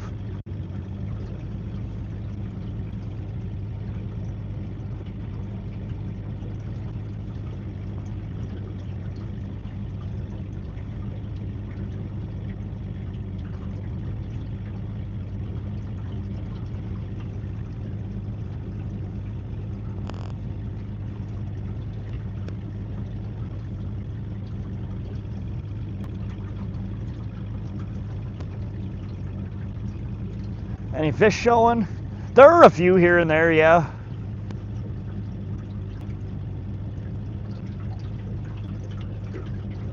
There's also a bunch of floating debris in the river still right now, so some of it is hard to tell if it's fish or just debris floating.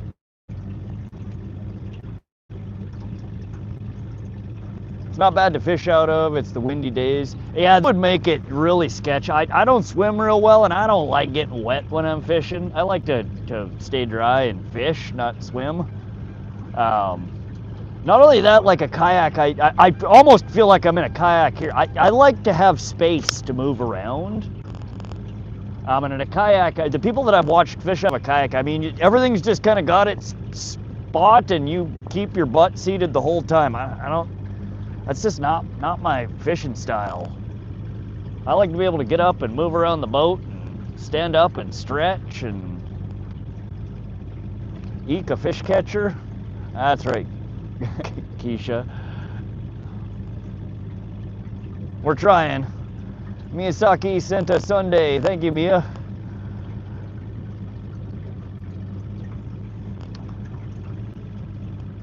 Can you send an orange Julius? That's what I would like. No, I've been window shopping for a new boat. It's time. I really need. I'm outgrowing this boat for a variety of reasons. There's enough place to put all the crap that I have. I hate inches. I really do. I want a boat that's got, a console, the helm, and then I could just walk around the rest of the boat. A casting deck on front would be nice. I do stop and cast from time to time, but I just want it open. So I've been looking at an 1860, an 1870. And I found one that I really like. They're just so freaking expensive. Every time I look, I find a boat that I like, the price tag is like, $50 to $60, and it's just obscene. I mean, really, it's obscene how much they cost.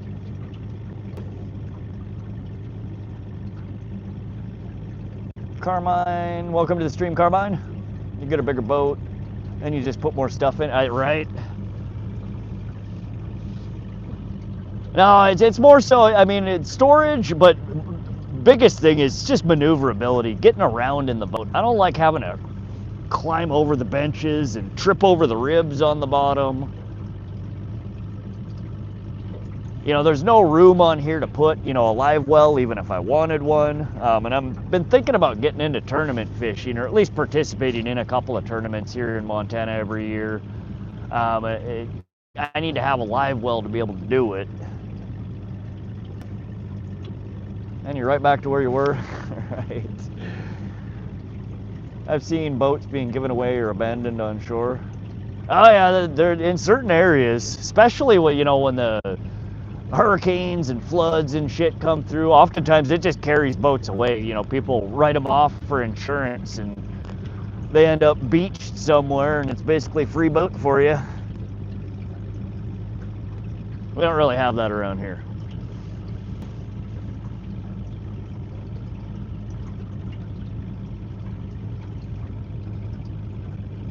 But no, there's a boat builder. They're not a big boat builder. They only build, a dozen or so boats a year. They're called Stealth Craft. And I found that they make it's a Mod V through hull. It's absolutely gorgeous. It would be so perfect. And I reached out to him, and the guy said he'd build me one for about 50, including the trailer, a tandem axle trailer, for about $55,000 or $60,000. I'm right on the ledge. I would love to pick it up. No, Dave, no fish yet.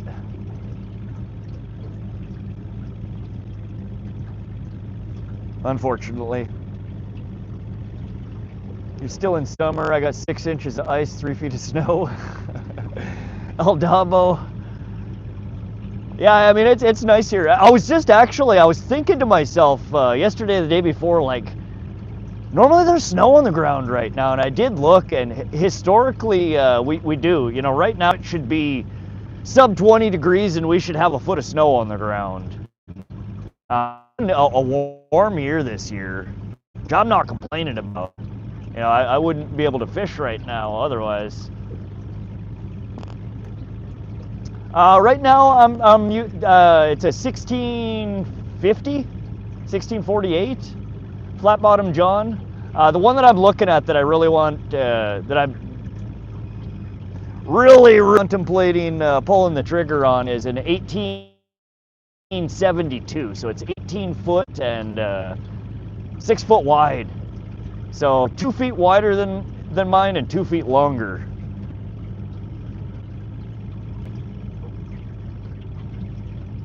Aisha with the 100. Hey, thank you for the 100. How you doing, Aisha? Rob PM, where are you at now? We're in central Montana. This is on the Missouri River.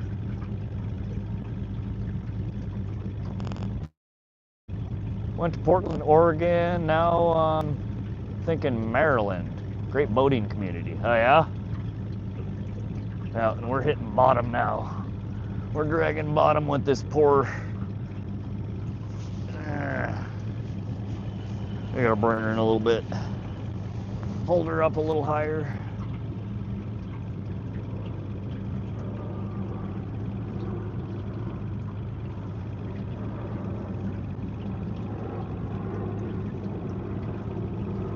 We usually have more snow and ice by now.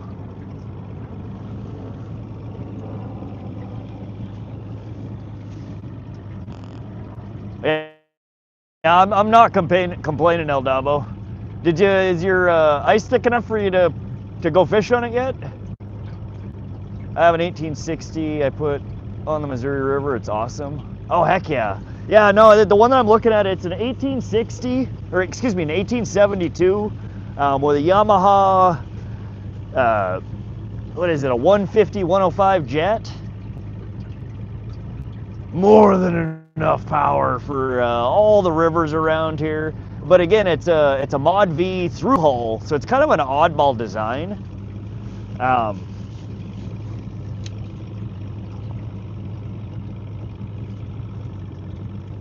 Should do really, really well. I mean, it's got like a 2-inch draft or a 3-inch draft on it. Just ridiculously shallow.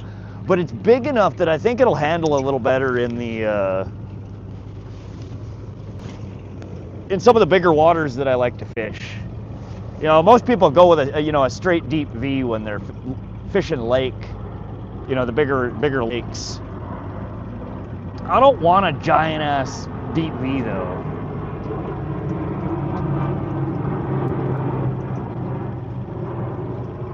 Most lakes are safe to fish, just stay off the big lake and rivers still. Okay. Isuzu makes a 4-cylinder diesel that's great for boats. Oh yeah? I don't know, I've never seen a boat with a diesel other than, you know, seafaring boats.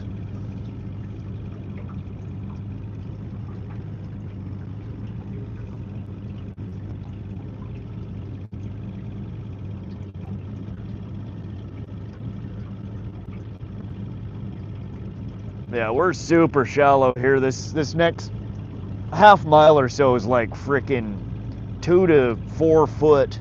I'm gonna lose this damn crankbait.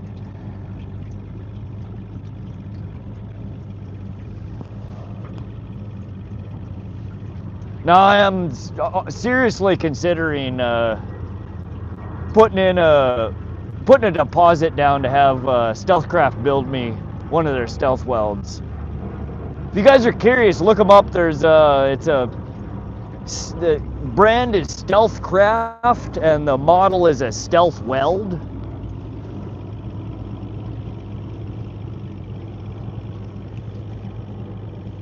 They make really, really nice boats, but they all start out, you know, $50,000-$60,000 range. How's she going today anyway? What are you fishing for? Oh, just dinking around. I had a few hours to kill before I had to pick me up for work, and I had just swapped out. I figured out what the issue with the automatic charge relay was. Had nothing to do with my battery. It does have to. It's the fact that I'm running AGM instead of lead batteries. The rectifier in a lot of these old outboards are unregulated. And when you're not running a lead battery, or if you have no load on the battery, the rectifier ends up putting out a shitload of voltage. So it wasn't a low voltage lockout. So I ended up finding an aftermarket regulated rectifier to put on the boat to limit the output to 14.5 volts. And it seems to have fixed my problem. But we're fishing for pike and walleye. Right now I'm trolling for walleye. We haven't had anything bite. We were fishing a little earlier ago, casting underneath the bridge, my spot where I catch pike all the time. And I did have 2 bites, but no solid hookups. I want a longer distance boat that I can stop, anchor, and go to a berth and lie down. Oh, okay, Carmine. What kind of waters are you fishing in? Are you in the ocean, or? I'm assuming so. I just want, you know, something a little bit bigger that I can move around in a little bit. This boat, I just feel so cramped in this damn boat. I like that it's small. You know, it makes it easy to get on and off the trailer, easy to haul around, but I want something a little bit bigger. 18 footer, maybe a 20 footer. I don't want something giant, but just something a little bit bigger than I have right now. Preferably without the bench seat. I want, you know, an open deck on it. Better storage. A bigger, you know, newer jet on it. Like right now, there are certain sections of the Missouri that I don't feel comfortable putting my boat in. You know, this 75 horsepower Evinrude that's 40 years old, it doesn't have the oomph to it to get me around in, you know, a really high flowing river. 13.6 is nominal or optimal voltage, so you can externally regulate or not to burn that equipment. Yeah, for a lead acid battery, you're right, Carmine. I'm running AGM batteries, and the voltage on them tends to run a little hotter. 14.6 is nominal for those.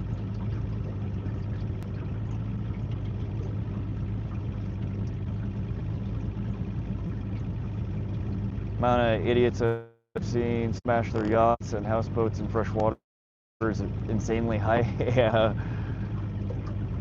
I really want a 2072 with tiller. The cost versus the 2022 1860 center console I found used in 24 hours, it was a no-brainer. Yeah, the shit is so expensive these days. Like $50,000-$60,000 honestly isn't that much for a boat. They all cost that much these days. You know, I've got under 10 grand in this boat, so going, you know, 6 times higher than that, it's a lot. It's a lot to spend. I took an electronics degree, and that helps greatly. Oh, nice, Carmine. Yeah, I know enough to get by. I'm not super expert when it comes to electronics, but I've done a fair amount of research. Real CMJ, 3 months in the rod squad. Let's go. How you doing? How you doing, Crappy Man Jigs? Hi-Fi, welcome to the stream. Yeah, swapping out the regulated rectifier definitely seems to have resolved the ACR issue that I was having, though. And we're dragging bottom here. Don't mind those bounces. That's just me trying real hard to lose my crankbait here.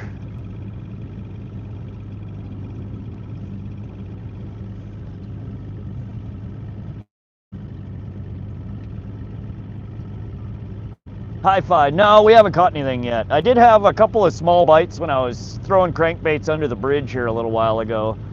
But we went upriver a little bit, trying to get into the damn walleye. Everybody tells me this is some of the best walleye fishing in the area, and I've only ever caught 1 damn walleye down here. Granted, it was the biggest walleye, but it was just under 30 inches. The thing was freaking huge, but I've only ever caught 1.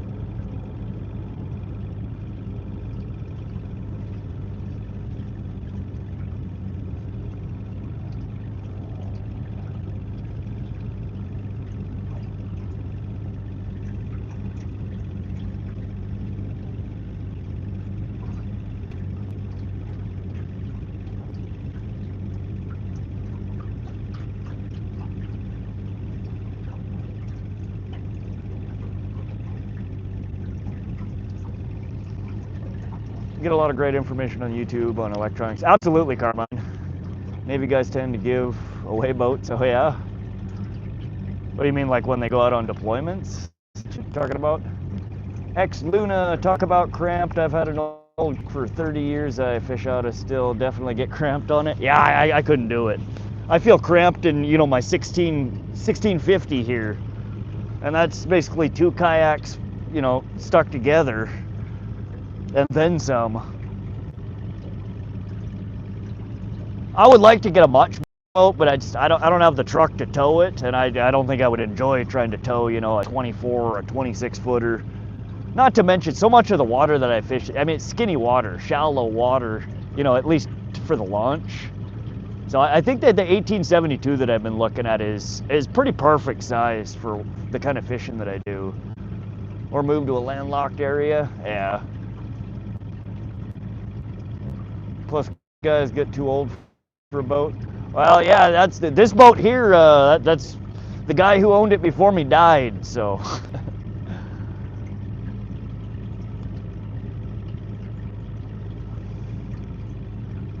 Boats are like toolboxes for mechanics. Buy one bigger than you think you need because you'll outgrow it fast, right? Well, I'm definitely, I feel like I've outgrown this boat. Not only size-wise, but, so like, for example, especially for streaming. So I run, right now, I run one camera. I run my graph, and, you know, I have a couple of lights, just very, very few electronics, and I'm already, you know, well over exceeding the 6 amp output that the stator generates. So if I want to run all my stuff on it, it's constantly draining the battery, not charging it. And there's no way to upgrade the stator on this boat without doing a whole, there's no out-of-the-box solution for it. It would have to be a custom solution, and it would cost 3 times what the motor's worth. You know, so a modern outboard has like a 35 amp stator on it. I would be able to comfortably run 2-3 cameras, couple of graphs, you know, maybe even power up my Starlink with it. You know, all the lights, all of the goodies that I want to run on it, and I wouldn't have to worry about running shit off external battery packs. And it's at a pontoon boat area. There are a lot of pontoons that you'll see come through here, especially at the lakes. A lot of the lakes are just covered in pontoons.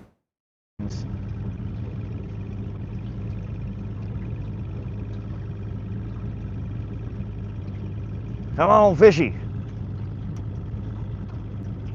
They really don't want none of this today. Are you staying? I will be pulling the boat out in a half an hour. You get off at 3:30, right? I gotta be over there in an hour to pick you up. I'm an amateur radio operator, so I would need lots of electric power. Yeah, see, that's what I'm running into. You know, the first couple of years that I ran the boat, it wasn't really an issue because I wasn't streaming, you know.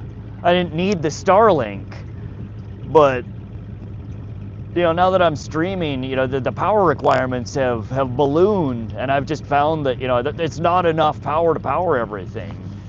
And as, you know, yeah, I can run everything off of external battery packs. You can do that, but I would prefer not having to. It'd be nice to just be able to plug everything in and set it and forget it, rather than having to worry about swapping battery packs out all the time and having cables everywhere, and oh shit, I broke the, you know, the USB-C end off of this, and it's a pain. But we're real close. We're back at the bank here where all these old rusty cars are, where they pushed into the river to fortify the river's edge against erosion. You love doing amateur radio from a boat, okay. What's the water temperature? 46 degrees. It's actually, so Holter, where I streamed from a little over a week ago, was 50 at the surface. The river here is 4 degrees cooler.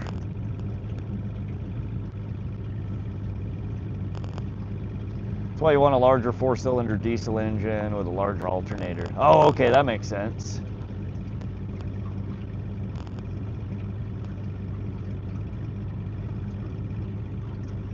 Yeah, I think that Yamaha 150-105 jet, the boat that I've been looking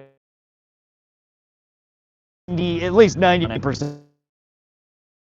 Still probably would need to get a second battery set up for the Starlink, because I do run that almost every time I'm out fishing now. And it's got a fairly high power draw on it. Looks like a perfect spot for a bite. I know, right? Come tell the fish that, man. I don't know what their deal is.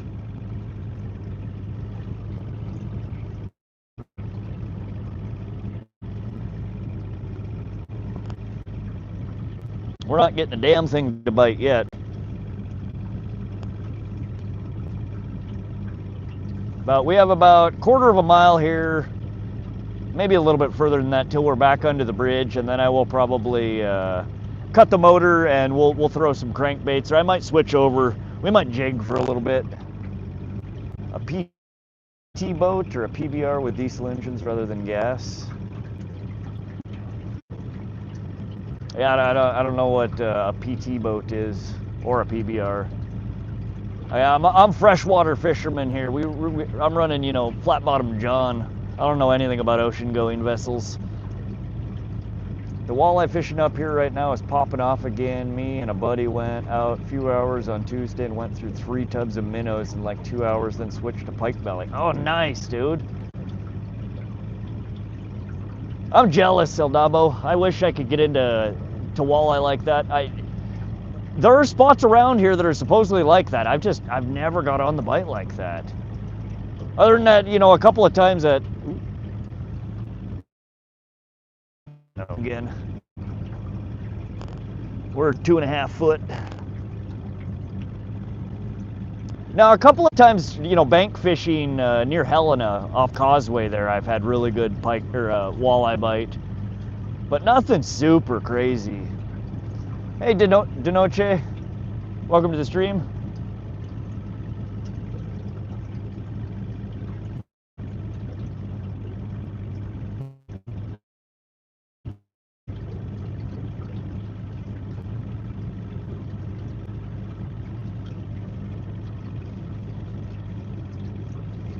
It's nice, except for minnows are $9 a curtain now. Ah, dang. You ever done like fish trap? You know, like I just did a fish trap. You know, the baskets you bait up and you throw out on a rope. You ever tried catching your own minnows? Next spring, I'm filling a freezer with minnows and suckers.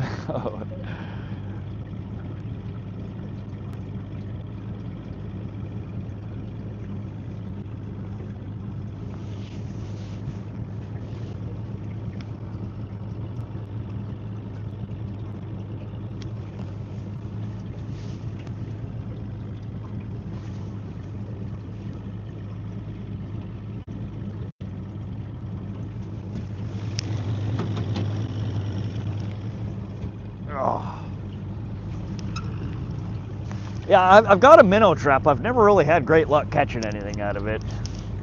Use sign nets? Okay, okay.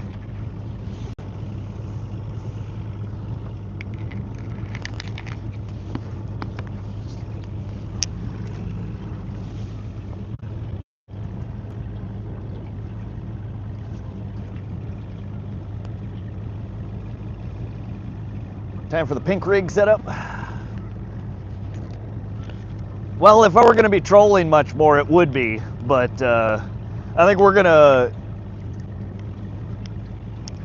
cut the engine up over by this pylon at the bridge that we're coming up on, and do a little bit more casting, either with a crankbait or a jig, to see if we can pull a pike in.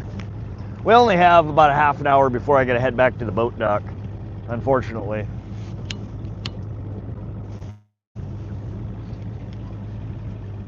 But this spot up here under the bridge, I have fairly decent luck catching pike over there. My PB pike came right out from underneath this bridge, 22.5 pound 42 incher. So there's some big pike in here.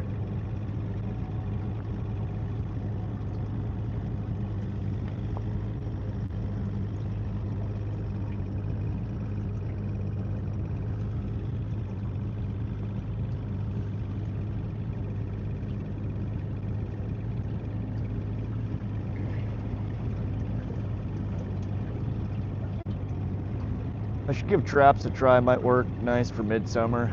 Yeah, especially if, you know, you're bank fishing or you're out camping. Bait that shit up and throw it out, and, you know. The hardest part with it is identifying what the damn minnows are that you catch. I don't know what the laws are around you, you know, for what you can use for live bait, dead bait, you know, minnows. We have such a limited amount of species that we can actually use here for minnows that when they're that big, it's hard to tell sometimes what the hell they are.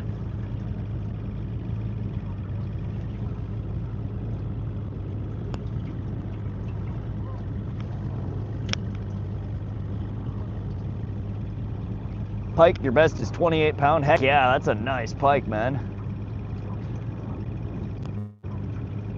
Tab Arca Teacher. What's up, Tab? Welcome to the stream. Tabarca? Tabarca. We're gonna call you Mr. T. What's up, Mr. T?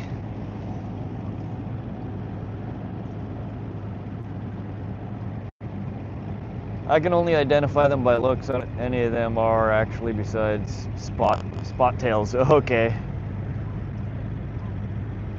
I mean, some of them aren't bad. You know, they're not incredibly difficult to identify, but some of them aren't so easy to identify.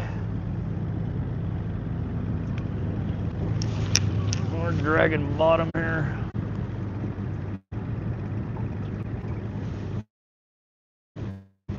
I love fishing too, Kimberly. How you doing?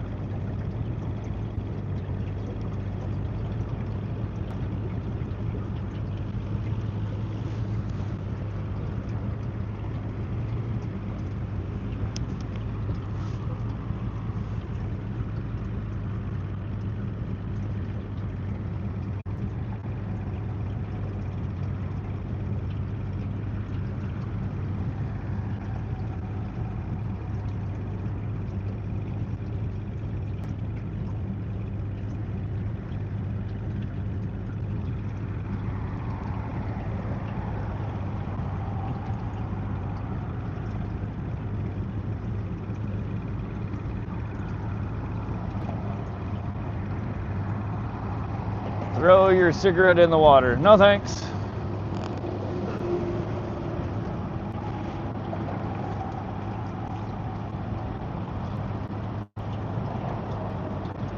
Man, it is such...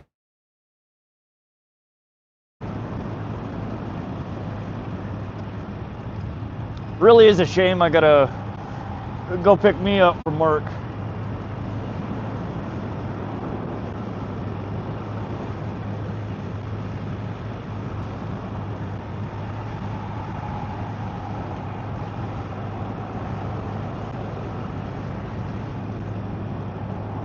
How's everybody doing today? Oh, we got one other boat out here. Got somebody coming up at us.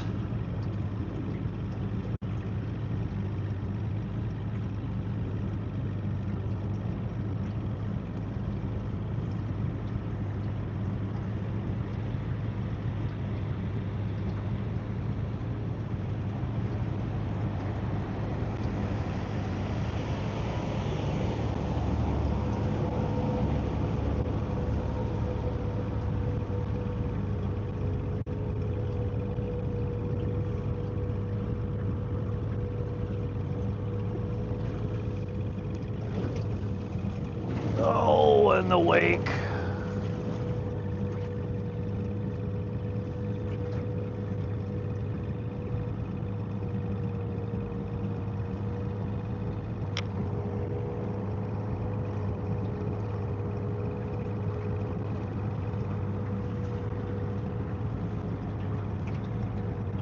It's amazing you haven't had a snag yet, right?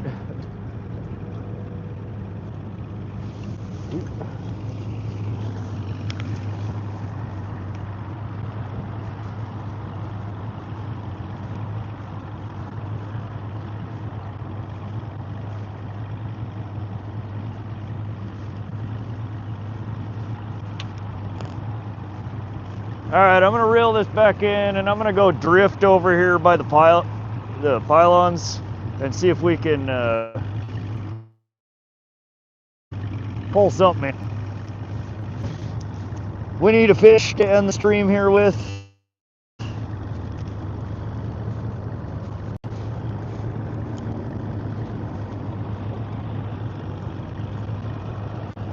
Yeah, these Lure Jensen hot shots, that's what I was running. We did scuff up the nose here a little bit, but they're a really shallow diver. And they dive, or they troll at such a extreme angle that tip just bounces up off the ground, and the treble doesn't hang, you know, like a lot of other cranks do.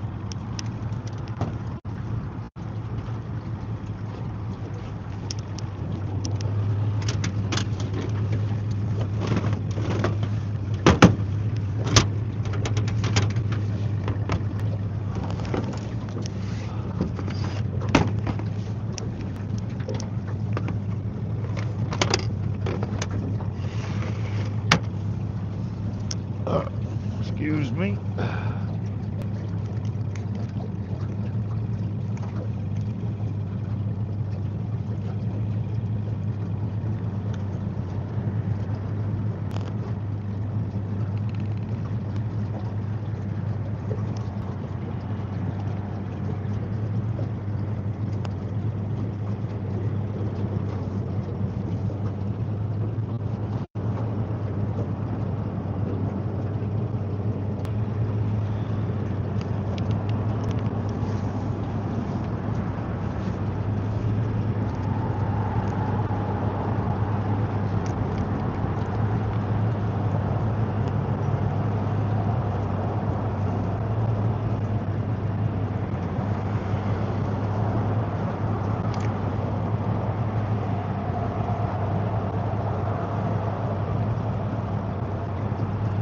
Alright, nothing wants to fit on this damn leader. That's kind of annoying.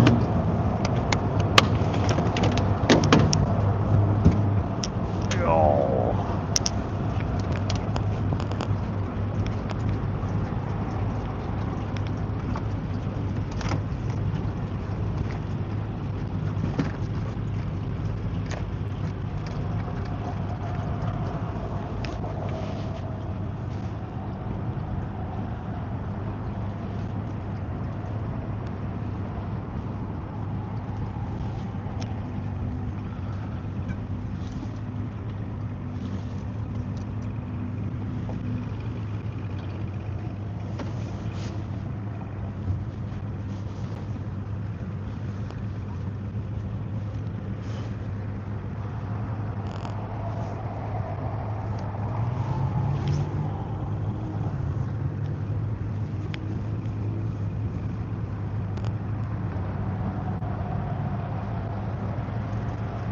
Seen a few small bucks, nothing to shoot yet though, plenty of does. Oh man, I've seen so many deer this year. They're all over the damn place.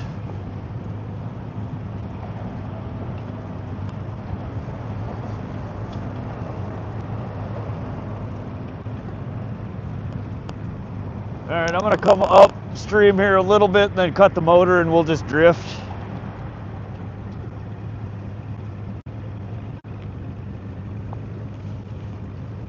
Give me a sec here, guys, to finish reading chat.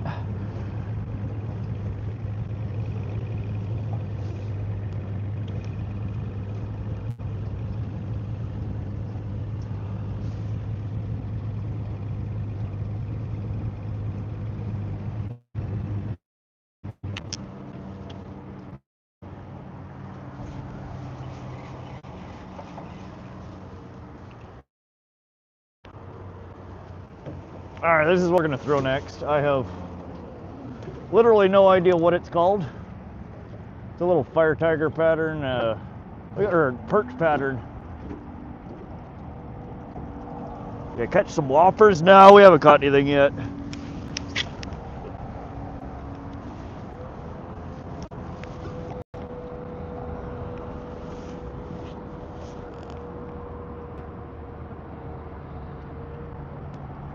You're fishing and I'm in my deer blind. Oh, nice.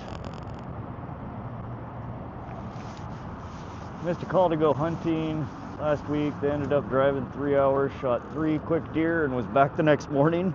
Yeah. Well, shit. That's not the call to miss. The hell did I do that?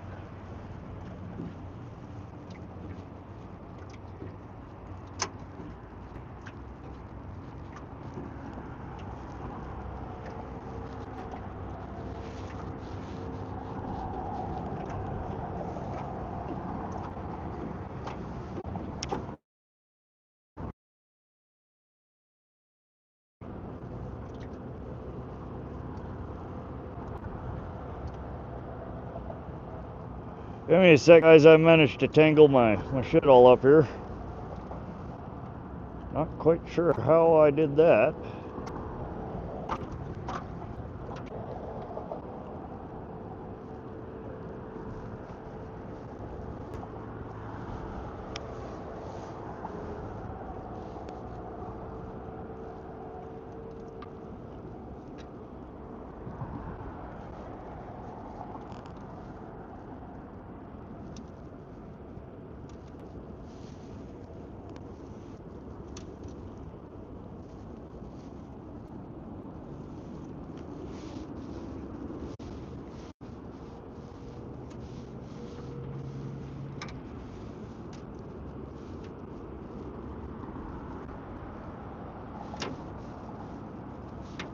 Almost.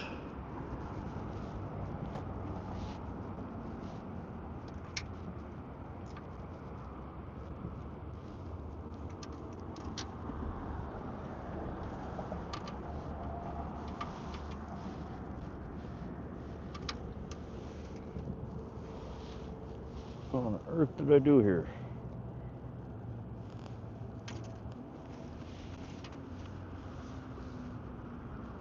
All right, good Lord.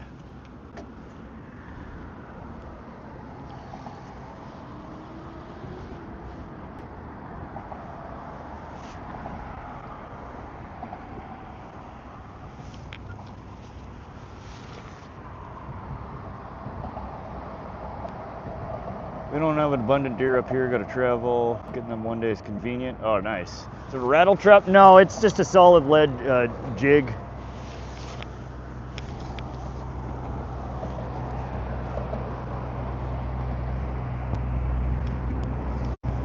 Michigan whitetails, tough buck, especially Upper Peninsula. We don't have the deer number they do downstate. Wire leader? No, we have it's a 80-pound fluorocarbon leader. Looked at my phone, why are they calling me? Ignored it at like 5 a.m. Wrong call to ignore, man. Come on, big pike, that's what I'm talking about. They're in here, man. This spot is usually real good for me.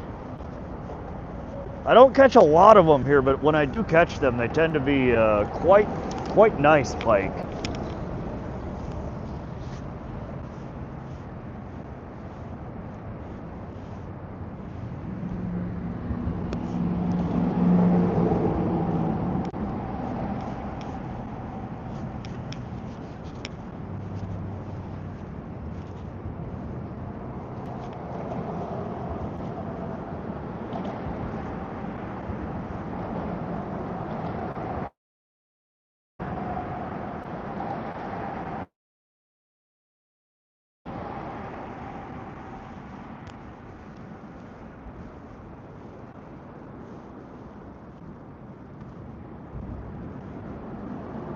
Yeah, we're coming over some real big fish here.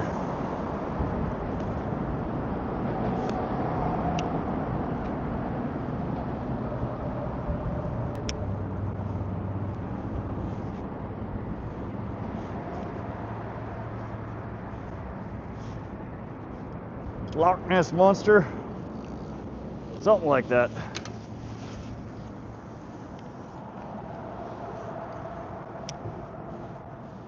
Some luck for you. Thanks, Jaws.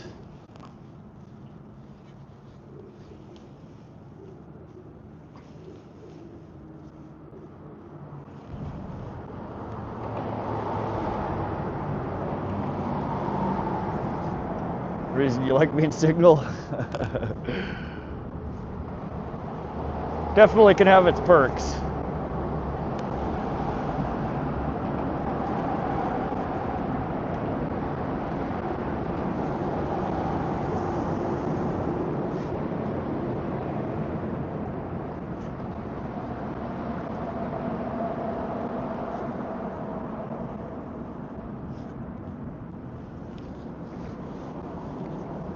Oh yeah, good fish underneath us.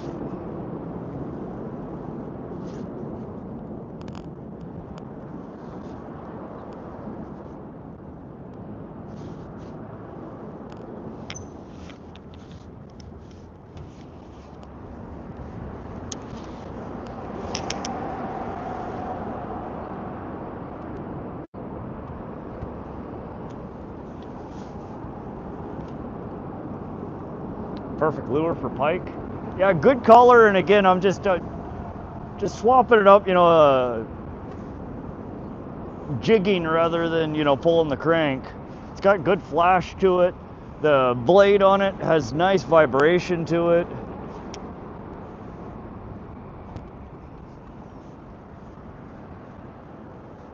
I don't remember who makes this. I haven't caught any fish off of it yet, but I did buy it specifically for pike fishing. It looked real pikey when I took her out of the package.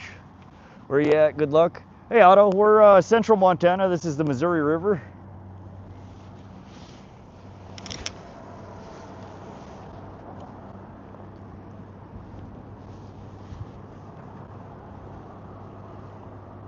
G Lovely, any luck? No, not yet, G Lovely. We only have 10-15 minutes here before I gotta head back to the boat dock, unfortunately.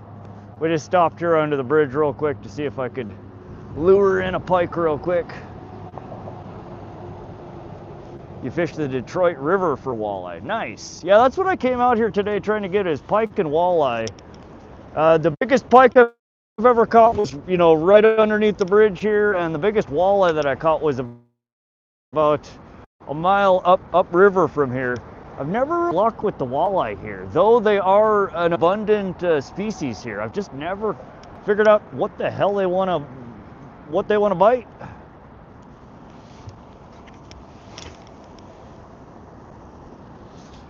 How do you catch them in the Detroit River? Do you troll for them? Do you jig for them?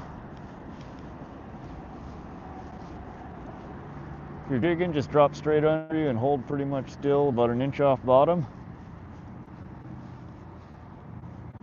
We could try that. I'll motor back up underneath the bridge here in a sec. We're marking a bunch of big ones right under there. In fact, we're over a ton of fish right now, too. A bunch of little ones. Jigging and whipping minnows or plastic from shore. Oh, okay.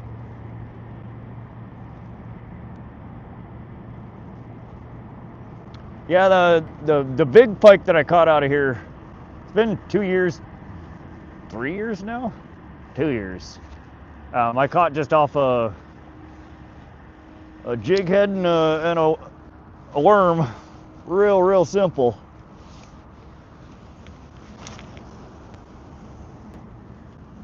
Or a jig head and a paddle tail, I guess I should say.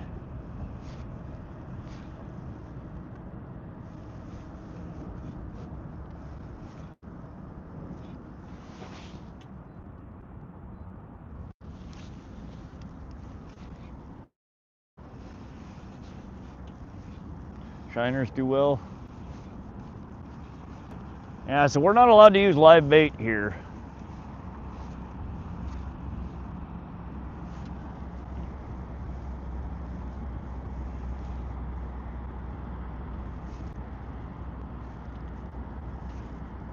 Fishy things with the 100. Hey buddy, how you doing today? Do you have any luck fishing?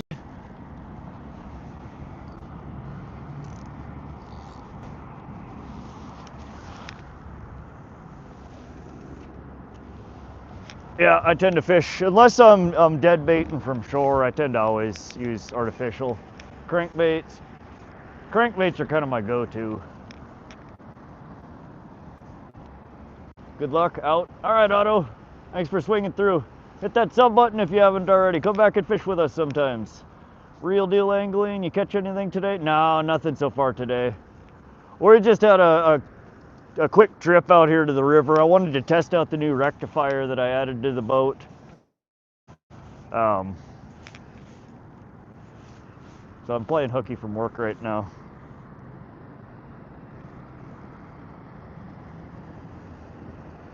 Get a muskie on for about 5 to 10 seconds. Oh, god damn it. That's close. Not quite there yet, but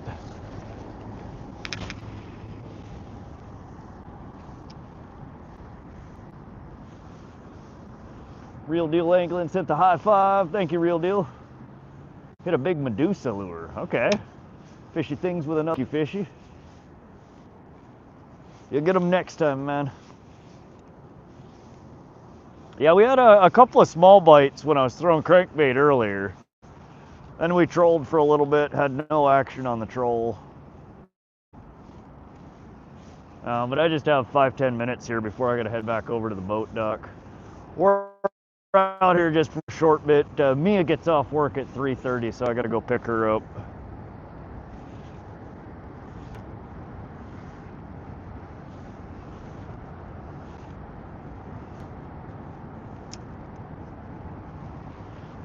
I'm gonna bump back over underneath the bridge here one more time.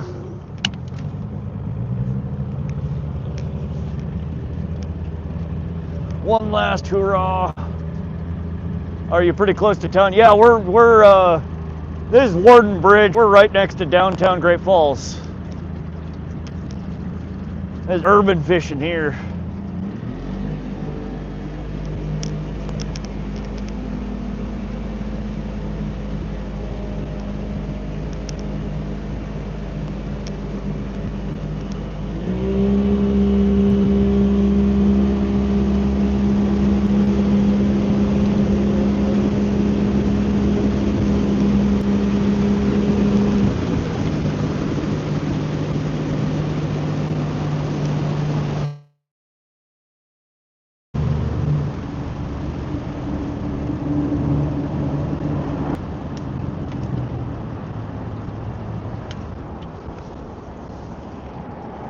Alrighty, a few more minutes.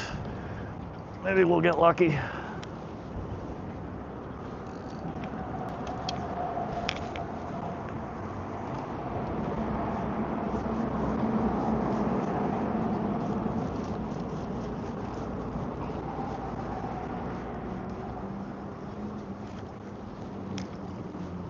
Alright, almost got my lure snagged on the bridge there.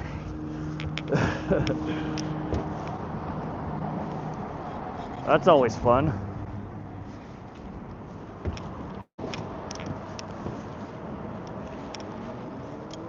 They have these, I don't know if you guys can see the wires and pole overhead. I just cast it over one of them.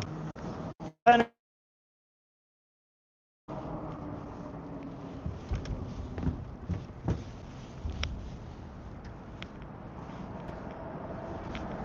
always do George of the Jungle screams under the bridges. I do not. Yep, we don't do that.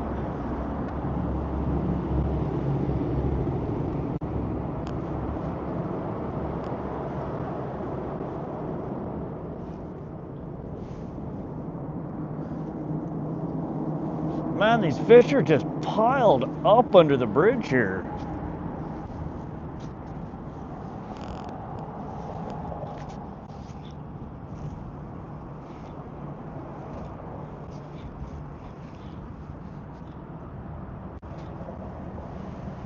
What's up, Josie? Any luck hunting yet? You managed to bag anything? Let's go, 100 thumbs up. Thank you guys. Hope you guys are enjoying the stream. Thank you for coming out fishing with me today. It's a short stream here today. Unfortunately, we don't get to do a marathon. Mia gets off work in 29 minutes. So we just got a couple of more casts here and then I gotta head back to the boat dock, unfortunately. Nope, I'll be back out Saturday, hopefully. Ah, dang. Have you seen much activity or no? What's up, Elmer Mendez? With the weird, what the hell emoji is that? Oh, it's a smiley face waving. Why does it look like a fish with fingers growing out of its butt? Man, I need new glasses.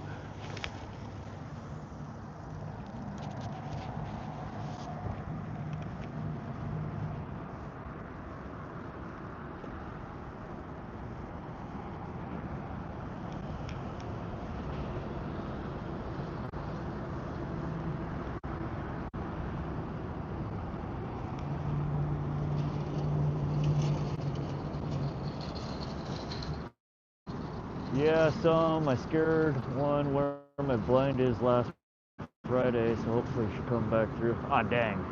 Well, at least you're seeing some activity.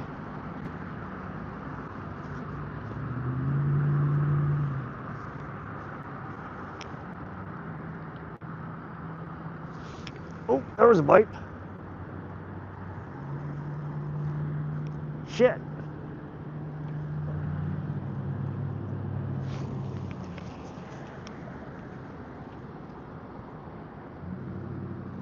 Nope.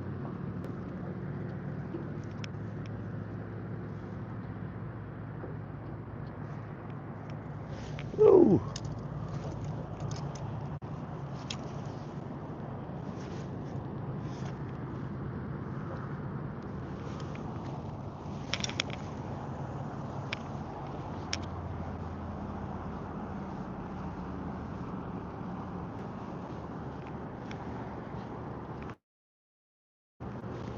Well, I'll see. Hopefully you'll get it the next time.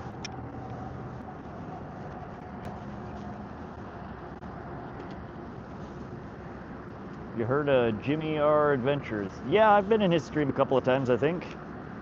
Sounds familiar.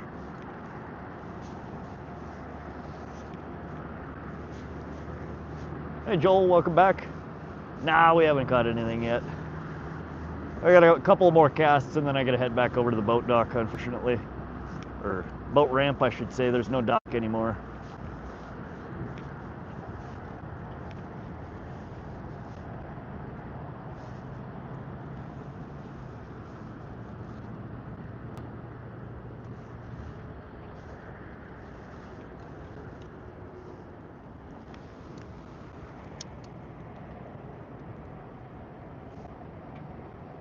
Well, I got a scale on there. That was the closest we've got to a fish all day.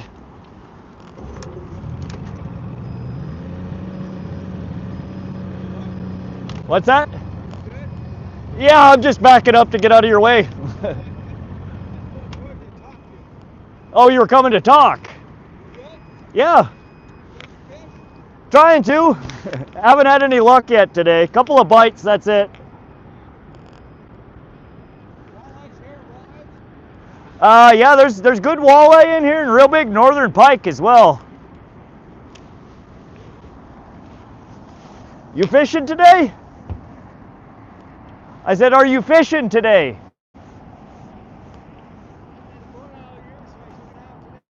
Oh, okay. Okay, okay.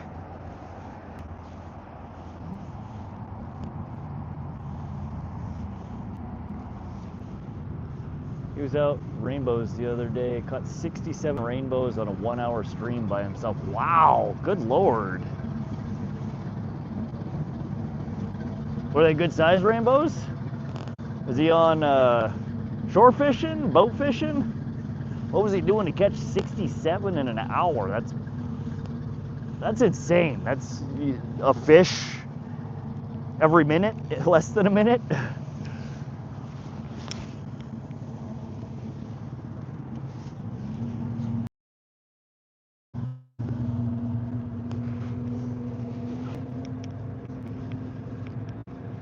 All right, one more cast and then we get back to the boat dock. I'm gonna be late picking me up. He's in Colorado on shore every time I'm there. Okay.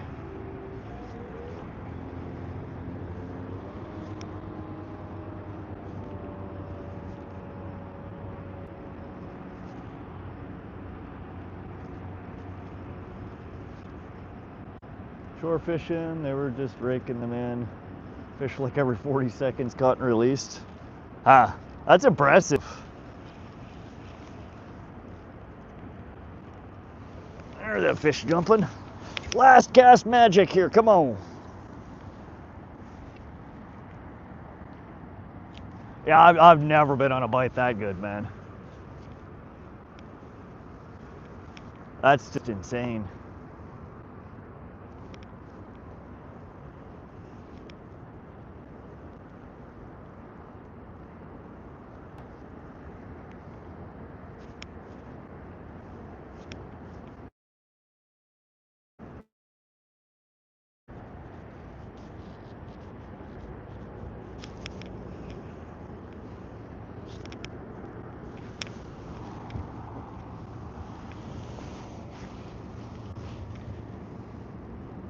I was pretty impressed with how fast he had them caught in the net, hook out, and released. Yeah, right?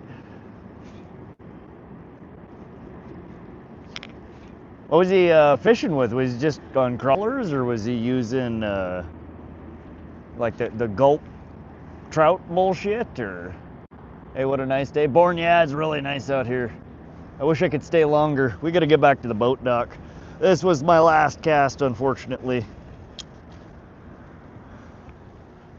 I'd stay out here longer, but Mia would murder me. She's off work in 20 minutes. And it's a 10-minute drive over there, so we're already going to be a little bit late picking her up.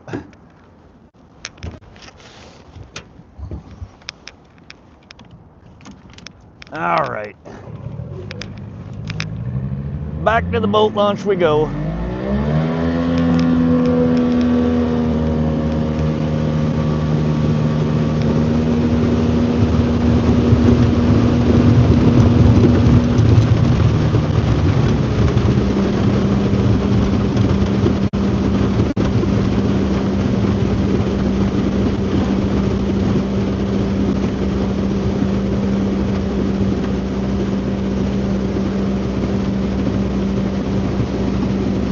Flies with a spinning reel, using bubble float, fills it with water. Okay. The size 14 pistol peak to use clear bobber, about 5-foot casting weight. Spinning fly setup. Alright. Yeah, I've never really fished like that with flies.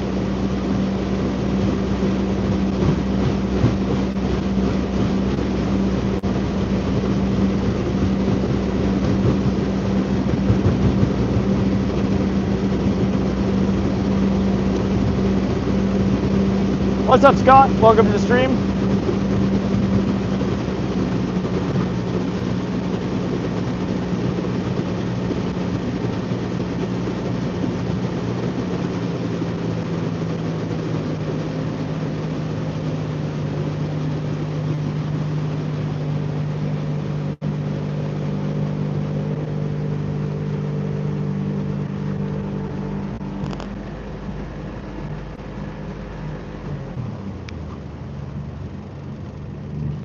All right, you guys, appreciate you coming fishing with me today. I gotta go hurry up and get the boat trailer in the water here so we can grab Mia from work. All right, I will be right back, y'all. What's that? Yeah.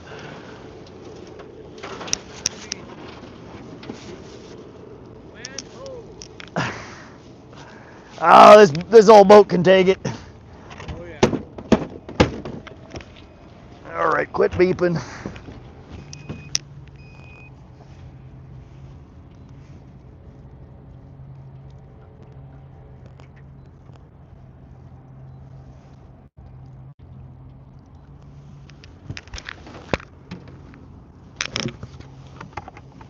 All right, be right back, you guys. Adventure awaits. What's up? Welcome to the stream. Oh, nothing today. Oh, did he? Just got here. Heck yeah. Yeah, they've been biting around here pretty good lately. What's that? I said they've been biting pretty good around here lately. There's been a lot of bites. I feel like it never used to be that Oh, there's tons of them in here. My biggest pike I've ever caught came from underneath the bridge over there. 42 inches, 22 and a half pounds. Big old fat bastard. Right by the bridge as well. I have a boat, but I'm just chilling 20 minutes today. Nice. Heck yeah.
Yeah, it's a good spot for him too, right where that dock usually is. There's a nice big hole there.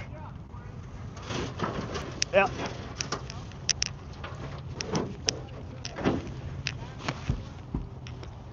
of stopped about right there. At the point of the island? There's a good channel. Yeah.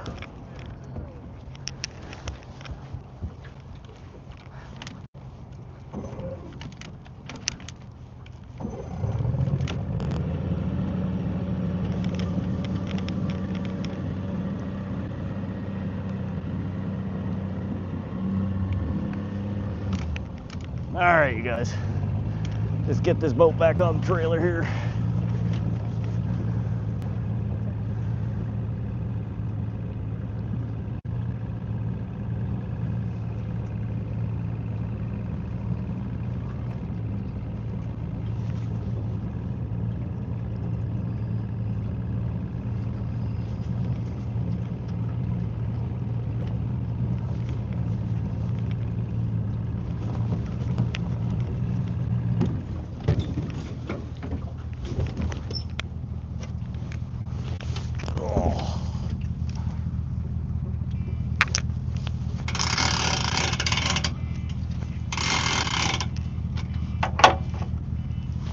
Oh shit, what am I doing?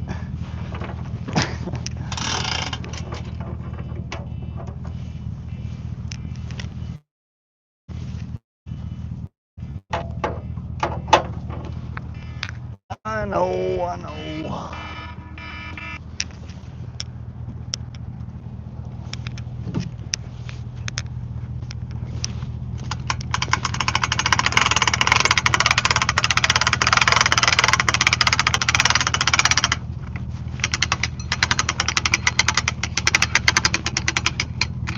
go downriver a lot too? From here? No. No. Like Loma. Oh yeah. Loma, Fort Benton area. Yeah, usually earlier in the years. Carter? I've fished a couple of times out of Carter. I've never really had good luck there other than a bunch of tiny smallmouth. Fort Benton, Loma area is where I like. Go to Carter all the time. Go upriver up the Rody Dam. I've never tried putting my boat in there. That's good. Yeah? Go like that, yeah. No, Fort Benton, Loma area I really like for sturgeon fishing, catfish, really big pike down that way too.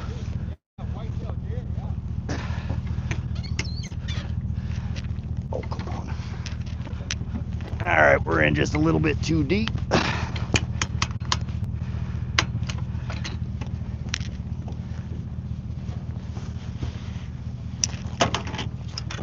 Ooh.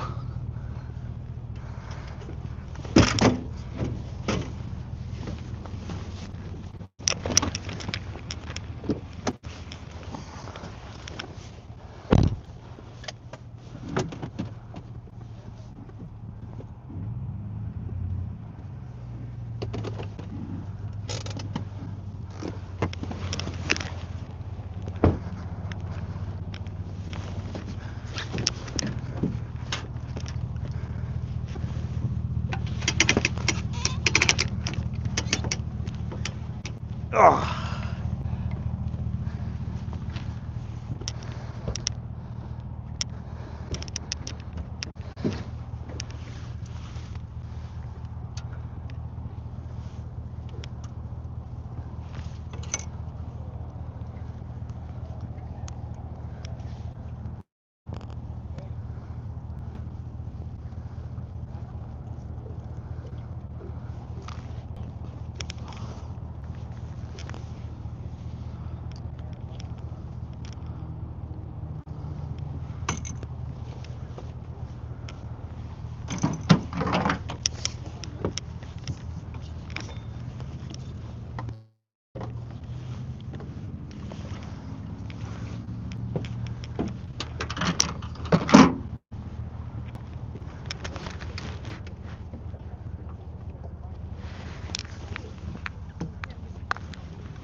All right, gonna pull the boat out.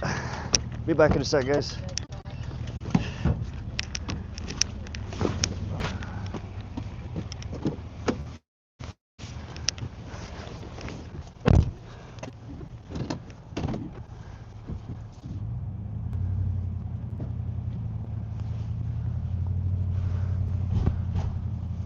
Yikes.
Yeah, I'm a little late to pick up Mia. Well, we will be late in 7 minutes, but it's about a 10-minute drive from here, so we're hurrying.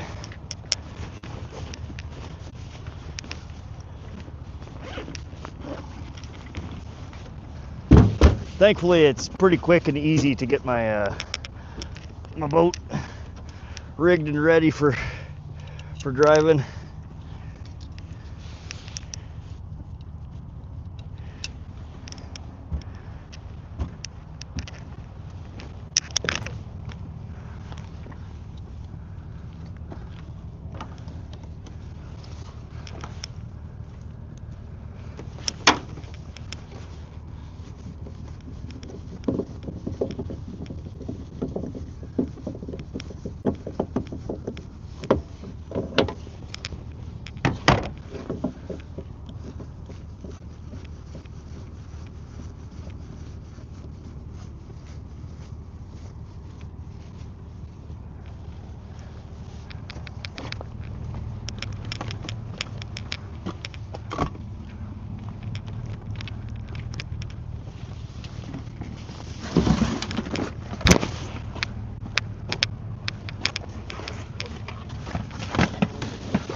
We are good to go, I think.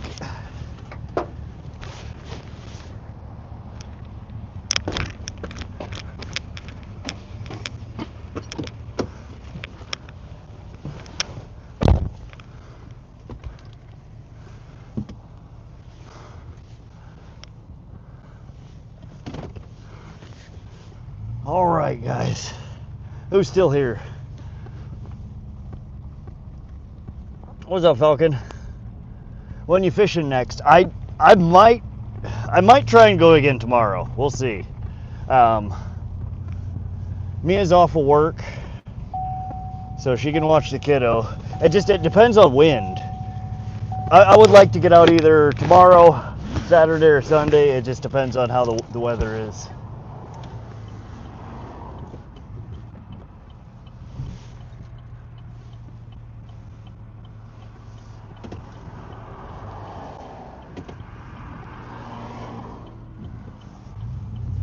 Alrighty.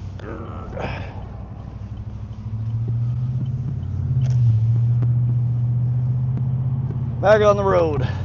So we are in the edge of Great Falls, Montana here, in central Montana. We were just fishing the Missouri River. I roll up these windows. Ooh. Man, I thought it was going to be colder today. I got layers upon layers on and I am sweating my balls off here.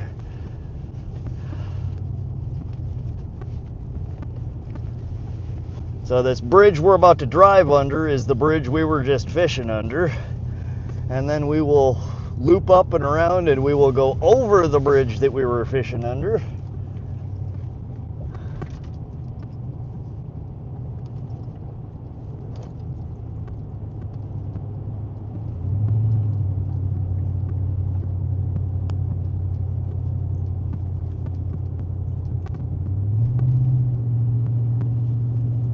Never seen you start before? Well, you missed the start. We are at the end, unfortunately. I would stay out here till sundown or maybe even later, but Mia is just getting off of work in 2 minutes. So we're cutting it real close here to pick her up in time, and then the kiddo gets out of school at 4:15. So we just simply ran out of time, unfortunately.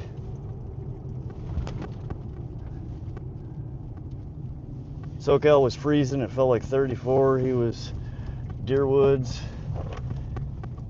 Crazy colder there. Well, I know that Southern California, the area kind of where he's been is at, it's been stormy as shit the last week. I know that there was a whole bunch of rain, and up in the elevation in the Ortega Mountains, there it does actually snow from time to time too. Next time, can you get me that pike? We will try, Jaws. That's my spot. Like I said, that's the biggest pike I've ever caught. Came right out of where we were fishing there. I don't catch a lot of them down there, but when I do hook into them, they tend to be fairly good sized. I've caught half a dozen or so 10-plus pounders right out of that same hole.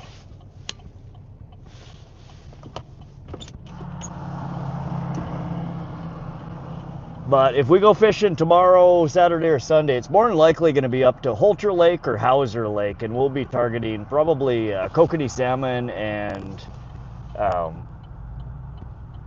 rainbow trout, though we may potentially pull pike or walleye out of there as well. Tried to catch SoCal, but he cut out.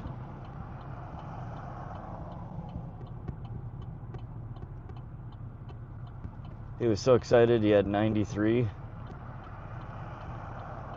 Oh, 93 thumbs up. Nice. Heck yeah. Good for him. Sucks about our time differences. Yeah.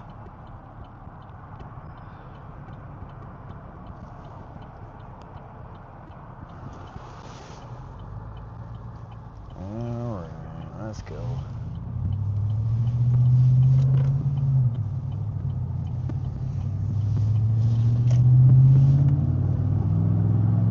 Hey Mia, we're on the way. We're almost there.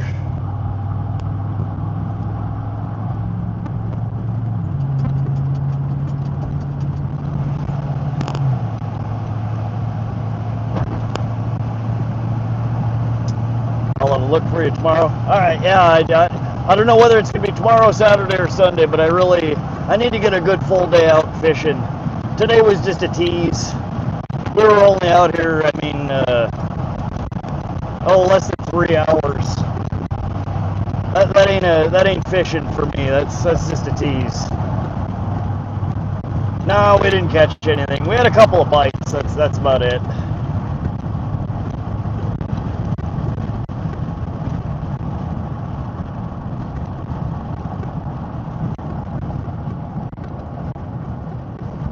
But thank y'all for coming and hanging out and fishing with me today. I know it's been a while since my last stream. It's been 11 or 12 days, something like that. And again, it's not that I don't want to be out there fishing and streaming. It's just the weather's been crap. It's been so windy and cold and icky. Today we had a really nice day. I wish I would have got out on the water earlier. I had a few things I had to finish wrapping up on the boat. Seems like the regulated rectifier that I installed is working. The ACR cutoff switch is working. My dash light for the ACR is working. So we should be good to go for a lake stream if I can find a day with the weather's decent. Megan Nixon said hi, hi, hi, hi, hi, hi, hi, hi, hi, hi, hi, hi. Right back at you. How you doing, Megan? Welcome to the stream.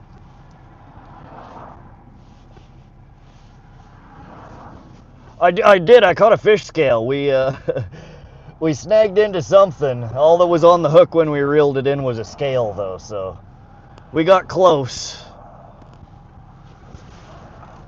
Not close enough, though.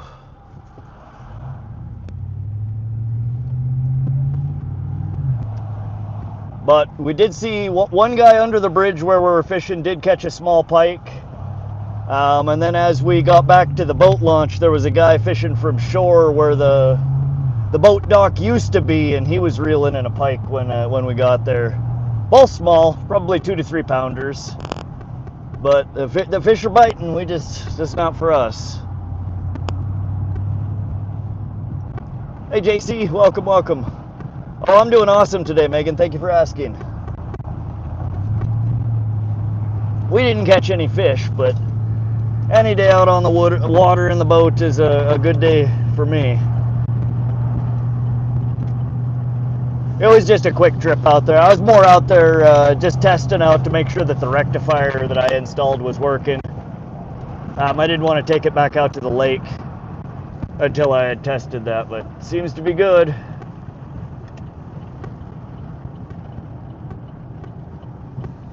So if I can manage to find a day in the next few days that the wind isn't blowing like hell somewhere, we will be back out on the water streaming somewhere.